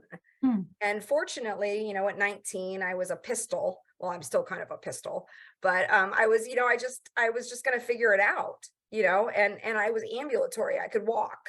So my mom and I got the bus book out and figured out how to get from point A to point B. And so, but you're absolutely right. Because I could walk, because both of my arms moved, and because I had a safe discharge plan, I went home without neuro rehab. So, and I didn't get it until well after, you know, I mean, I had already been through 2 degrees and was working in a neuro rehab facility and didn't really know what it meant. So it's a very common experience. And we're trying to do more specifically at Barrow to designate people that have those planned neurosurgical interventions with like a navigator that can help kind of sort of shepherd them through the process from planned neurosurgery to home health to outpatient rehab. So we're making an effort, but I agree it is a real problem. So while we're talking about brain injury, because I think it's great that you introduced that term. So there's traumatic brain injury and then there's acquired brain injury, right? And so the damage that's done to brain tissue as a result of neurosurgical intervention is considered a brain injury. I would consider it an acquired brain injury because it wasn't a jolt or hit to the head, which is what a traumatic injury is, just for the lingity's sake. So we're talking about acquired brain injuries. And so when you have an injury to your brain, any injury, whether it's traumatic or acquired, it largely affects people in 3 categories: physical, cognitive, and emotional, psychosocial. So, so this is where we introduce kind of the concept of neuro rehab. So the physical deficits as a result of neurosurgical intervention can range from, on the physical side, the opposite side of the body is affected, right? So my tumor was on the right, so the left side of my body is impacted, from vision disturbances to dizziness to difficulties with debility, right? This happens to a lot of people as they're in the hospital for a real long time. And, you know, for every day you're in the hospital, it takes you about 5 days to recover. So that debility or lack of strength and endurance is something that neuro rehab can address as well. So any differences before and after neurosurgery, neuro rehab has a role in that. And it makes caregivers' lives a lot easier, because here's the other thing, is that you don't have to be the bad cop. Is when we were talking about things like the ramps and, like, you know, wanting to go back to driving and work and, you know, rock climbing or whatever somebody wanted to do before surgery. When you're in a neuro rehab program, the therapists get to be the bad cops, right? So that takes the role of enforcing the rules away from the spouse, the mom, the sibling, whoever's doing the caregiving, right? Because, you know, good cop, bad cop, you got to have 2 different people for that versus just having it all in one caregiver, because it's a lot of pressure on you guys, right? You got to do the house management, the bills, the appointments, the insurance, I mean, I've seen people come in with these just reams and reams of paper and just sit it down on my desk and just say, oh my God, this is a full-time job. Abso-freaking-lutely. Like, it is. Yeah, you guys are, I tell my caregivers all the time that I want to give them an honorary social work degree. Because at the end of somebody's brain tumor disease or midst of it, you guys like know everything about Social Security and where to get ramps and where to get shower chairs and where, you know, you're giving other people advice in the lobby. I freaking love that when I hear one person talking to another person in the lobby and they're like, oh, have you tried blah, blah, blah, you know, This is great. So the role of outpatient rehab is to look at limitations since surgery, or since onset of tumor. So physical therapy addresses everything from the waist and down, including strength and endurance, and can address dizziness and inner ear vestibular issues. Occupational therapy, we think about it from everything from the waist and up, so upper extremity issues, as well as vision related issues. The convergence and divergence of vision can change a lot as a result of a neurosurgical intervention. And then lastly, the speech therapy component, which is a lot more than can you pronounce your R's and your L's. Speech therapy is at Barrow what we consider to be the cognitive retraining component. So we look at memory, attention, concentration, speed of processing, planning, organization. So all of those cognitive functions we can evaluate if somebody is noticing that those things have changed since the surgery. So there's kind of two camps when you participate in neuro rehab. So neuromuscular re-education is literally re-educating the muscles through repetition, repetition, repetition. That actually rewires the brain, right? So that repetition creates circuitry in the brain that then holds on to that message. So sometimes we focus on neuro re-education first and see how much we can get back. And then towards, as things kind of continue and we see that maybe that arm isn't going to get as much function as we thought, then we start working on compensatory strategies, or what we call workarounds, right? So instead of having caregiver do all the peri-care, like wipe somebody's bottom every single time because their dominant arm is affected, maybe we get a bidet on all of our toities at home, right? And so at least caregiver knows that if their loved one goes to the restroom at home, they're off duty. They can, they got the bidet there, they can get everything all situated. And these are just real life examples that have, just come up constantly, right? So, and I think again, in the short and long-term diagnoses or prognosis, neuro rehab has a role. Neuro rehab on a short-term prognosis is about helping the patient maintain their strength and their endurance so that they can have a good quality of life for as much as they can, plus making sure that we have the right equipment at home, so caregiver is safe, so you're not busting your back over doing unsafe transfers. You have the hard and fast things in your home. That question about ramps kind of cracked me up because I thought, that's something that happens when two people are trying to agree on something that they've never had to deal with before. And I don't know what the right answer is. I guess it's maybe let them build as many ramps as they want, because you got to pick your battles, right? So I'm trying to move through this information very quickly. I'm so sorry, you guys. So traditional outpatient is the PT/OT speech.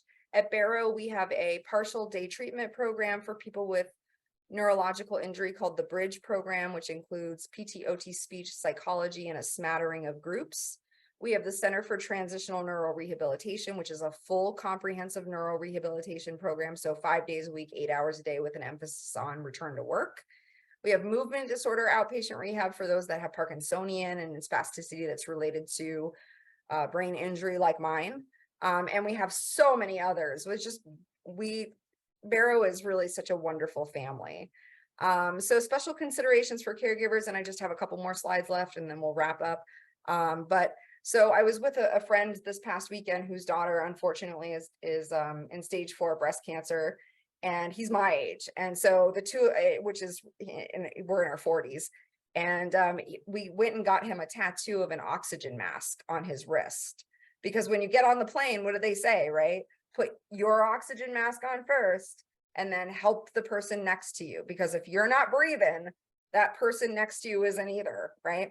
So we got a little tattoo of his, I didn't get one, don't worry, don't tell mom, of the oxygen mask on his wrist, so that he would constantly be reminded that he needs to really do self-care. So whatever it takes, you guys, I'm not suggesting tattoos. Don't all run out and get tattoos unless you think it'll be helpful to remind yourself that, you have to take care of you. As far as, mood, make sure you're self-monitoring mood. Depression, very common, obviously, during this stage of caregiving and just being kind of down the rabbit hole, as somebody I think described it. List of activities that a family can pick to help you with. Absolutely. Write up a list. Somebody says, hey, what can I do to help? Email them the list, fax them the list, screenshot the list and say, pick any one of these and then leave it. Can I say something? Yes. The lists, also truthfully, have it at your front door. Because Yeah. at times people want to help and they either come and visit or they come and they drop off a meal, and literally having your list of, hey, I need help with, what can you do? Here's the list.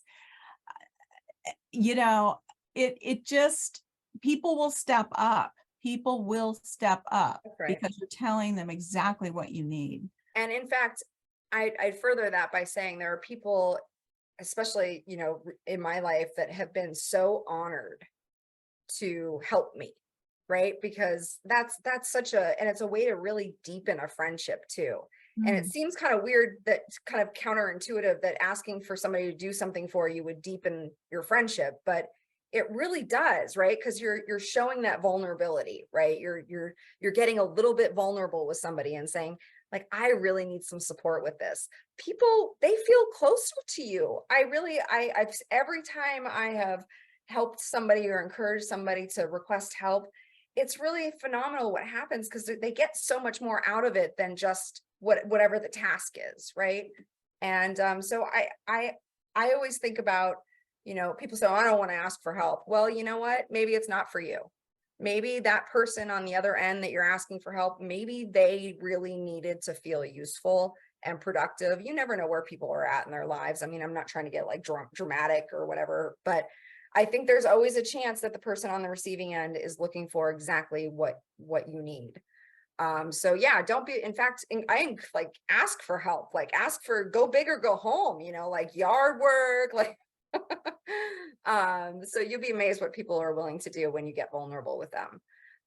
And so list of activities. Yep. Oh, that's the other thing is with your loved one, if there are changes following surgery and their friends want to come by, but it's like they feel awkward because they don't know what to do with that person, while they're there. And so what we've done with people before is made a list of activities that if a friend comes over or family member comes over, safe activities that the loved one can do without supervision of their caregiver, right? And so maybe it's like Scrabble, or it's a walk down to the dog park, or it's you know, watching one of their favorite shows together and talking about it afterwards. Shoot, just going to a coffee shop, right? And just hanging out and just kibitzing, right? So having a list of things that somebody can do with your loved one that's safe for them to do is crucial too. And it actually encourages people to visit because they don't have to figure it out, right? And so there's no awkwardness and there's no like, can he do this? And you're talking about him in front of him, and that's weird. And so, and then counseling. I'm a believer, you guys. I'm a freaking believer of counseling. It saved my life through recovering from brain tumor disease to integrating disability into my personhood, into a lot of the really emotionally traumatic things that comes out of, you know, this hospital trauma, right? Absolutely. Yeah. So just quickly, a couple more. Ambiguous loss. I think it's important to have a word for what you're experiencing when your family member comes home and they're not your family member anymore, right? Like that isn't my husband. Like their personality is completely different. Maybe they were like larger than life before, and now they're super stoic and flat affect and they don't laugh or smile.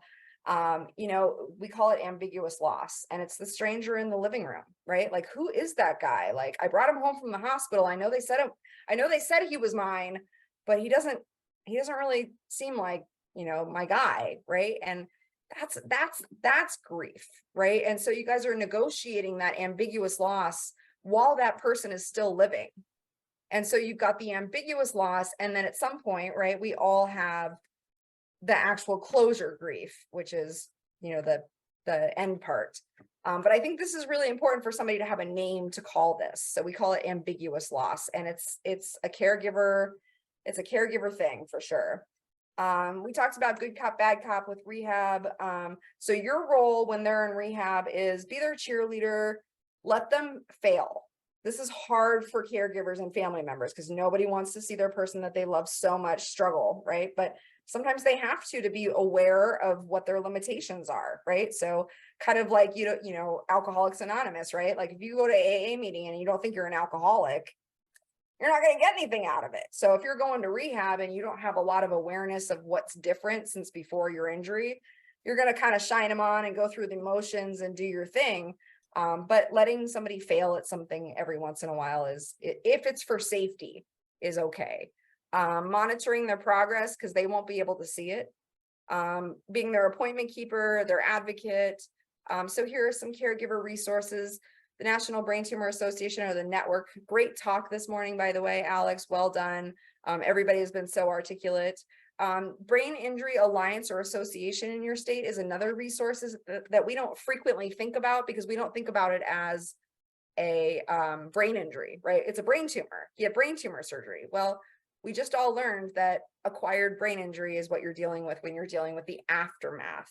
So feel free to call the Brain Injury Alliance or Association in your state. Every state has one, and get hooked up with a group or whatever. They tend to have a ton of services.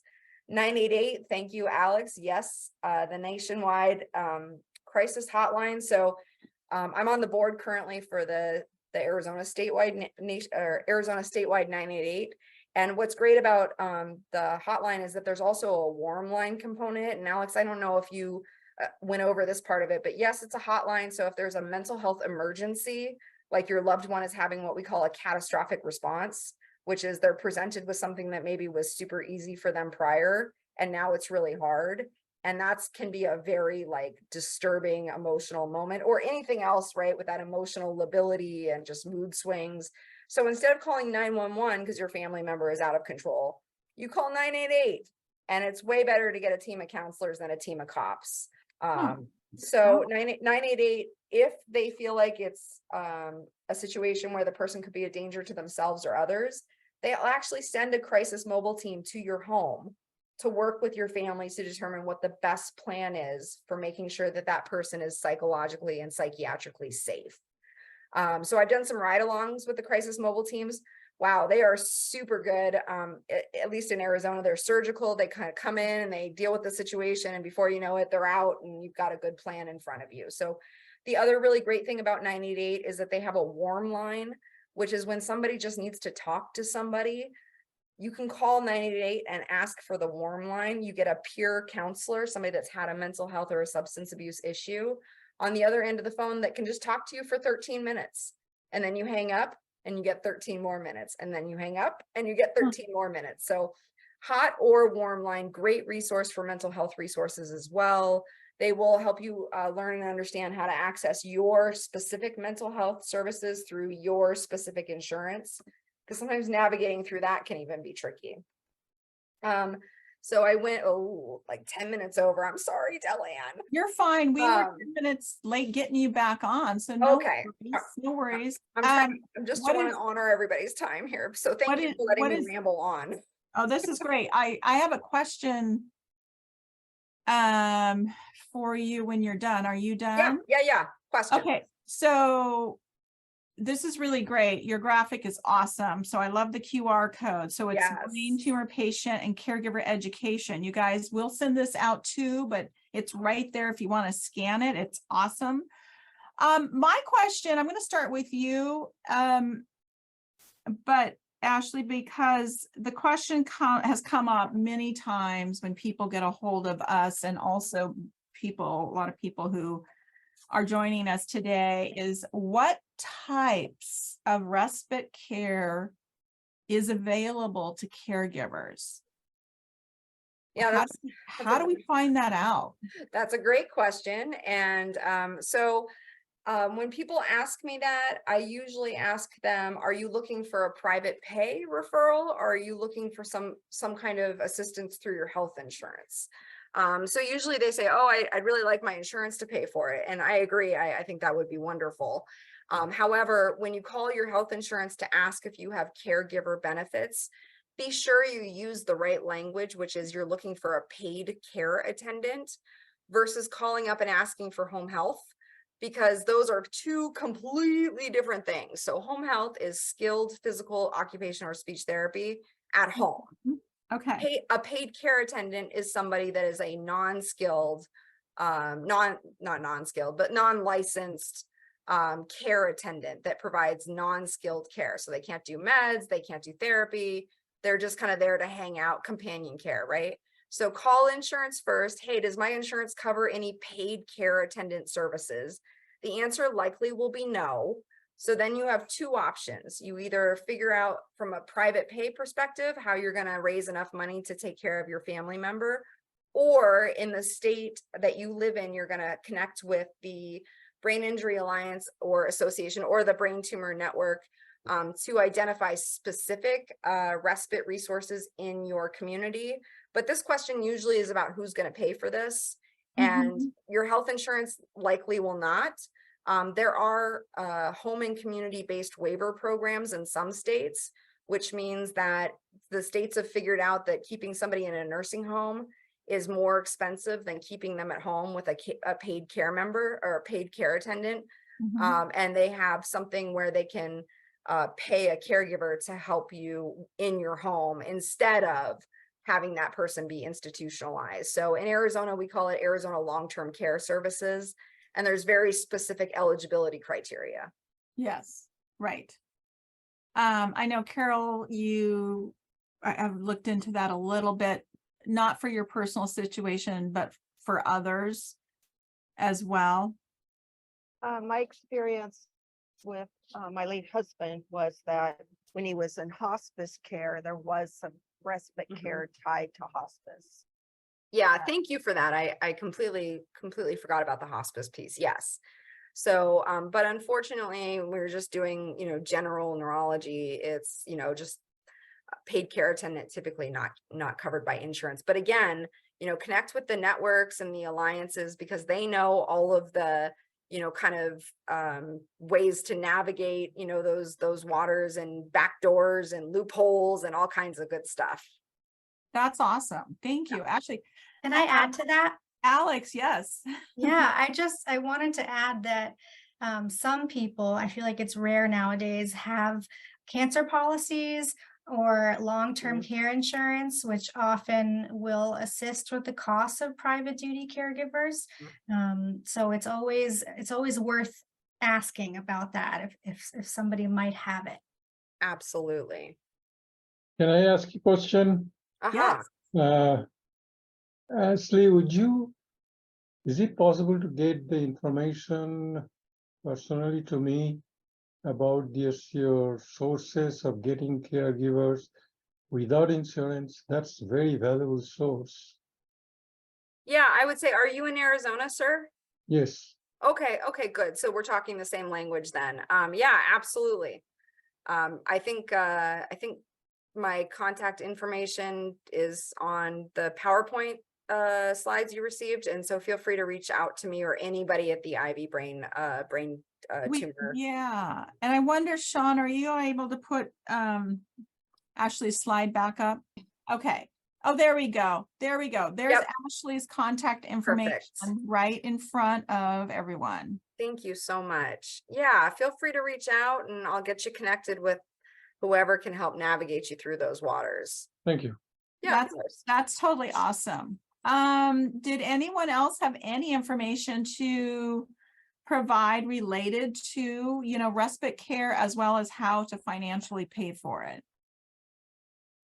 Just my last suggestion, I don't know if anybody has their hand up, but check out the Foundation for Senior Living and the Area Agency on Aging in your local communities. Oftentimes they have like a senior adult independent living program where, again, a lot of these agencies are figuring out that it's a lot cheaper for the state to keep somebody in their home with wraparound services versus paying for them to be institutionalized. So there are these caregiver kind of respite resources that are like popping up in pockets, but I would say, Foundation for Senior Living, Area Agency on Aging, I think those are like national resources that most people have in their local communities. But again, like Alex is like ready and waiting with her headset. So like, feel free to call her. She's ready. She's ready for your call. My headset is gone now. Thank you very much. Oh, I'm sorry. My apologies. I had to switch over, but I'm glad you liked it. I totally loved it. Yes, absolutely. But yeah, so it's just, reach out, keep talking to professionals until you find the information you need. And again, I will also plug all social workers that are also employed by your neurosurgeons and neuro-oncologists, and your oncologists and your neurologists, you know, that is something that I believe is part of their job, is to help you find that respite care, find the resources to pay for it. It's about being really vocal about your needs. You know, I literally just personally went through needing some resources for my mom, and you know what, we weren't getting them. And so it was pretty easy to really be adamant about setting a meeting with the social worker in the hospital and having that face-to-face and that conversation and the needs. And you know what, we now have what we need for my mom. So it's being voice. I think it's really conversation and talking and getting in front of everybody, right, about what you need. And I don't know that every oncology outpatient program is going to have a social worker designated to their center. So, which is why the getting connected in the community is so crucial, right? So if they say like, we don't have social workers in outpatient, right? We just have them in inpatient to make sure that you have a safe discharge plan, right? Because that's where I started as a social worker, is ordering home health and infusion. And I was like, this is not the kind of social worker I want to be. And so here I am. It's true. I mean, a lot of social workers, you know, that the ability to have a social worker on staff is actually paid through philanthropy. And I know that our organization paid for a social worker for 3 years within a brain cancer institution, because we realized how incredibly important this role was to patients and caregivers and families. So just keep asking, is all I would say. Okay, we have to move on.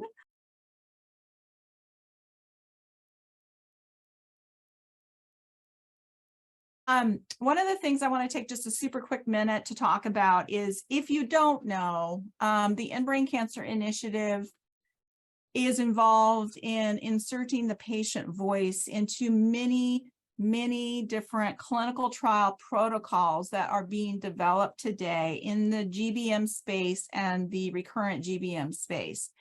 And so we're privileged to be able to do that. But one of the things we have to do is we constantly talk to patients, we constantly talk to caregivers, and one of the best ways is to formalize that into a study. So a patient study, a caregiver study, or a patient and caregiver study. And I share that with you because right now, the End Brain Cancer Initiative is actually recruiting for a patient caregiver study specific to recurrent GBM, and it's first recurrent GBM. So there's more information on it on our website, or you can certainly contact me directly. My contact information is right in front of you. But it's a great study. It takes literally 10 minutes for me to pre-qualify you for the study. And then it's truly a 45-minute interview with the patient and the caregiver. And then the caregiver has a 10-minute online questionnaire to answer as well. And it is a paid, you can get a hold of me for more information. It is a paid study, because listening to you and your information and your perspective and being respectful of your time is worth paying for. So there's that. We also are recruiting right now for patients and caregivers for a separate patient caregiver study, but it is for GBM first occurrence patients only. And again, you can get a hold of me for both of those studies, and we'll set up an interview via phone, or set up a Zoom meeting like this. This is something we can do, and we can quickly get you qualified. Again, the GBM study also is a paid study for you sharing your information with us, meaning your experience with us. Not necessarily your information, just sharing your experience with us helps us insert the patient voice into clinical trial protocols that are being developed right now in the United States.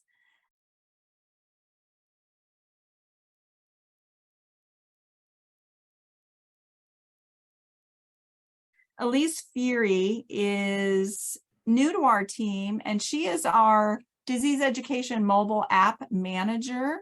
And she actually wants to share with you more about our disease application app, why we built it, what it's going to do, what the benefits are, how it can help you, and how to easily download it. Elise, are you there? Yes, I am. Thank you. You're welcome. Yes, so I wanted to quickly talk about the EBCI app. Absolutely, everyone on this call can benefit from it.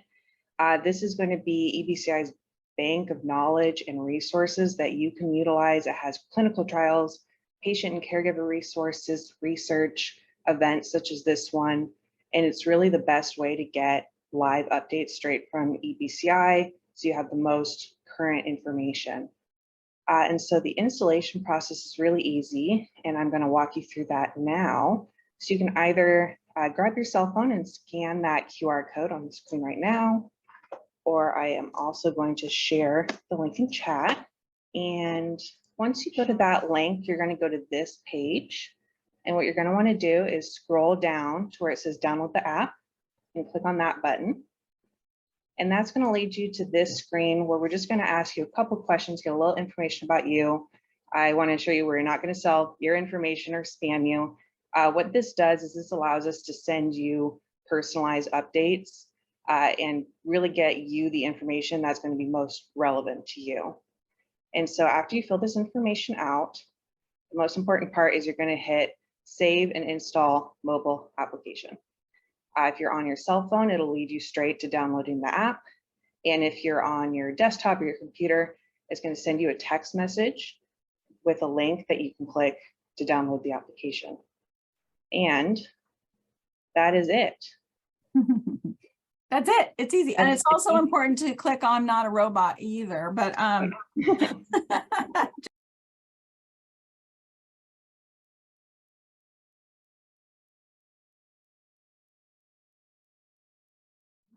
I wanted to look back in the chat because it looks like there's several things that have actually occurred while we were talking, and then we will open it up for comment, questions, and wrap up. Let's see. Someone says, I asked for a backpack as a gift so that I could carry all of the paperwork and manage my husband hands-free. Great idea. Great idea. And then there's a comment, I wish our neurosurgeon even mentioned to expect the need to rehab post-surgery. If so, I wouldn't have had to scramble, for a bed. Okay. Yeah, it's a conversation that should really be happening. I agree. But now that we're informed, we can inform others about honestly starting the conversation with your neurosurgeon if it doesn't happen, right? I have another comment that says, I created a sign-up schedule for Sunday afternoons and people pick their own date. We don't have someone every Sunday, but when they do come, either we have chores they help with, or they just take my husband and I out. Take my husband and I get a break. That's awesome. So that's pretty cool, right?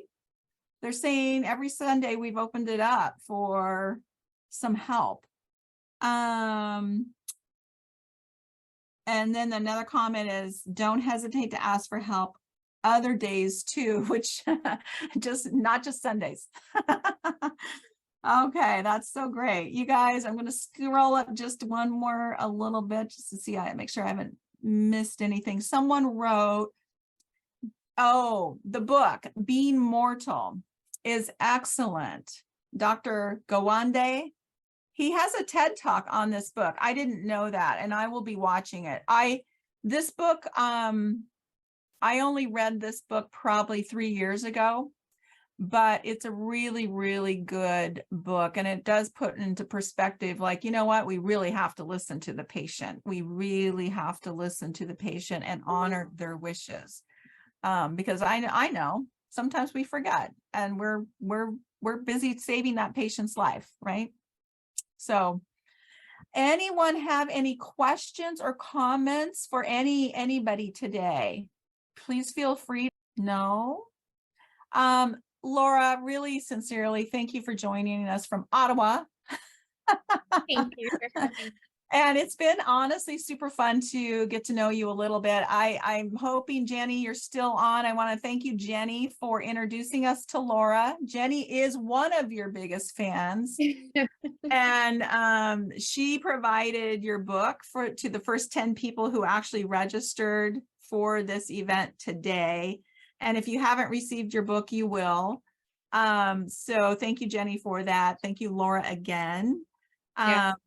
Thank Yes. you for having me. And I just want to quickly say that I didn't even get to a bunch of the things I wanted to say, but luckily the other girls covered all of it for me Okay. about asking for help. And so that was just really great that we're all exactly on the same page. Oh, that's awesome.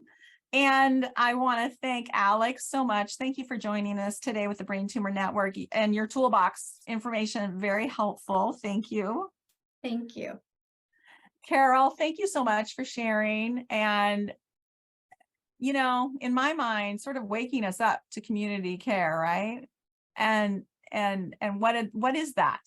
And what can that be? Laura, you shared something too that I'm going to remember this forever, and I'm going to do it. And it won't be $500, but it will be something that I am just literally going to put in a little bag and put it on the door handle, because what a gift in so many ways for those folks that are in need. Gosh, just incredible. Ashley, I know you left us, but I want to thank you so much for giving us some other perspective on for the caregiver related to neural rehab. And thank you for giving us those tools. Elise, thank you for sharing today about our disease education app. I also will, sorry, Sean, if you can flip up our support page. I want to thank those that supported this event today, because we can't do it without you. It is so very important to say thank you and acknowledge our presenting sponsor for this particular initiative, which is Novacure. Novacure is supporting our caregivers series in 2023. And our additional disease education supporters are right in front of you. IMVAX, Cure Magazine, which is Michael J. Hennessy Publishing, Northwest Biotherapeutics, Cox Media, Medexus Pharma. Medexus, you guys, is actually in Canada as well. Good old Canadians. Great Purpose Productions, WIM Social, the Brain Cancer Initiative, Endeavor Biomedicines, Ono Pharmaceuticals, the US-based Ono Pharmaceuticals division, Core Cryo, thank you very much for your support, the Ivy Brain Tumor Center, the SLAY Society, Brain Tumor Network, Genentech, and of course, the Barrows Neurological Institute, and all of our individual sponsors, and honestly, all of you. So thank you so much for participating today and supporting this effort. And again, this will become a disease education awareness video. This is also being live streamed on Facebook today as well. So thanks so much. Any comments or questions before we wrap? All right, we have a thank you slide, and let's put that up right now, because we truly mean thank you when we say thank you. Thank you, everybody. Have an excellent, amazing, wonderful, and refreshing self-care weekend, if possible. Thank you so much for joining us. Bye-bye.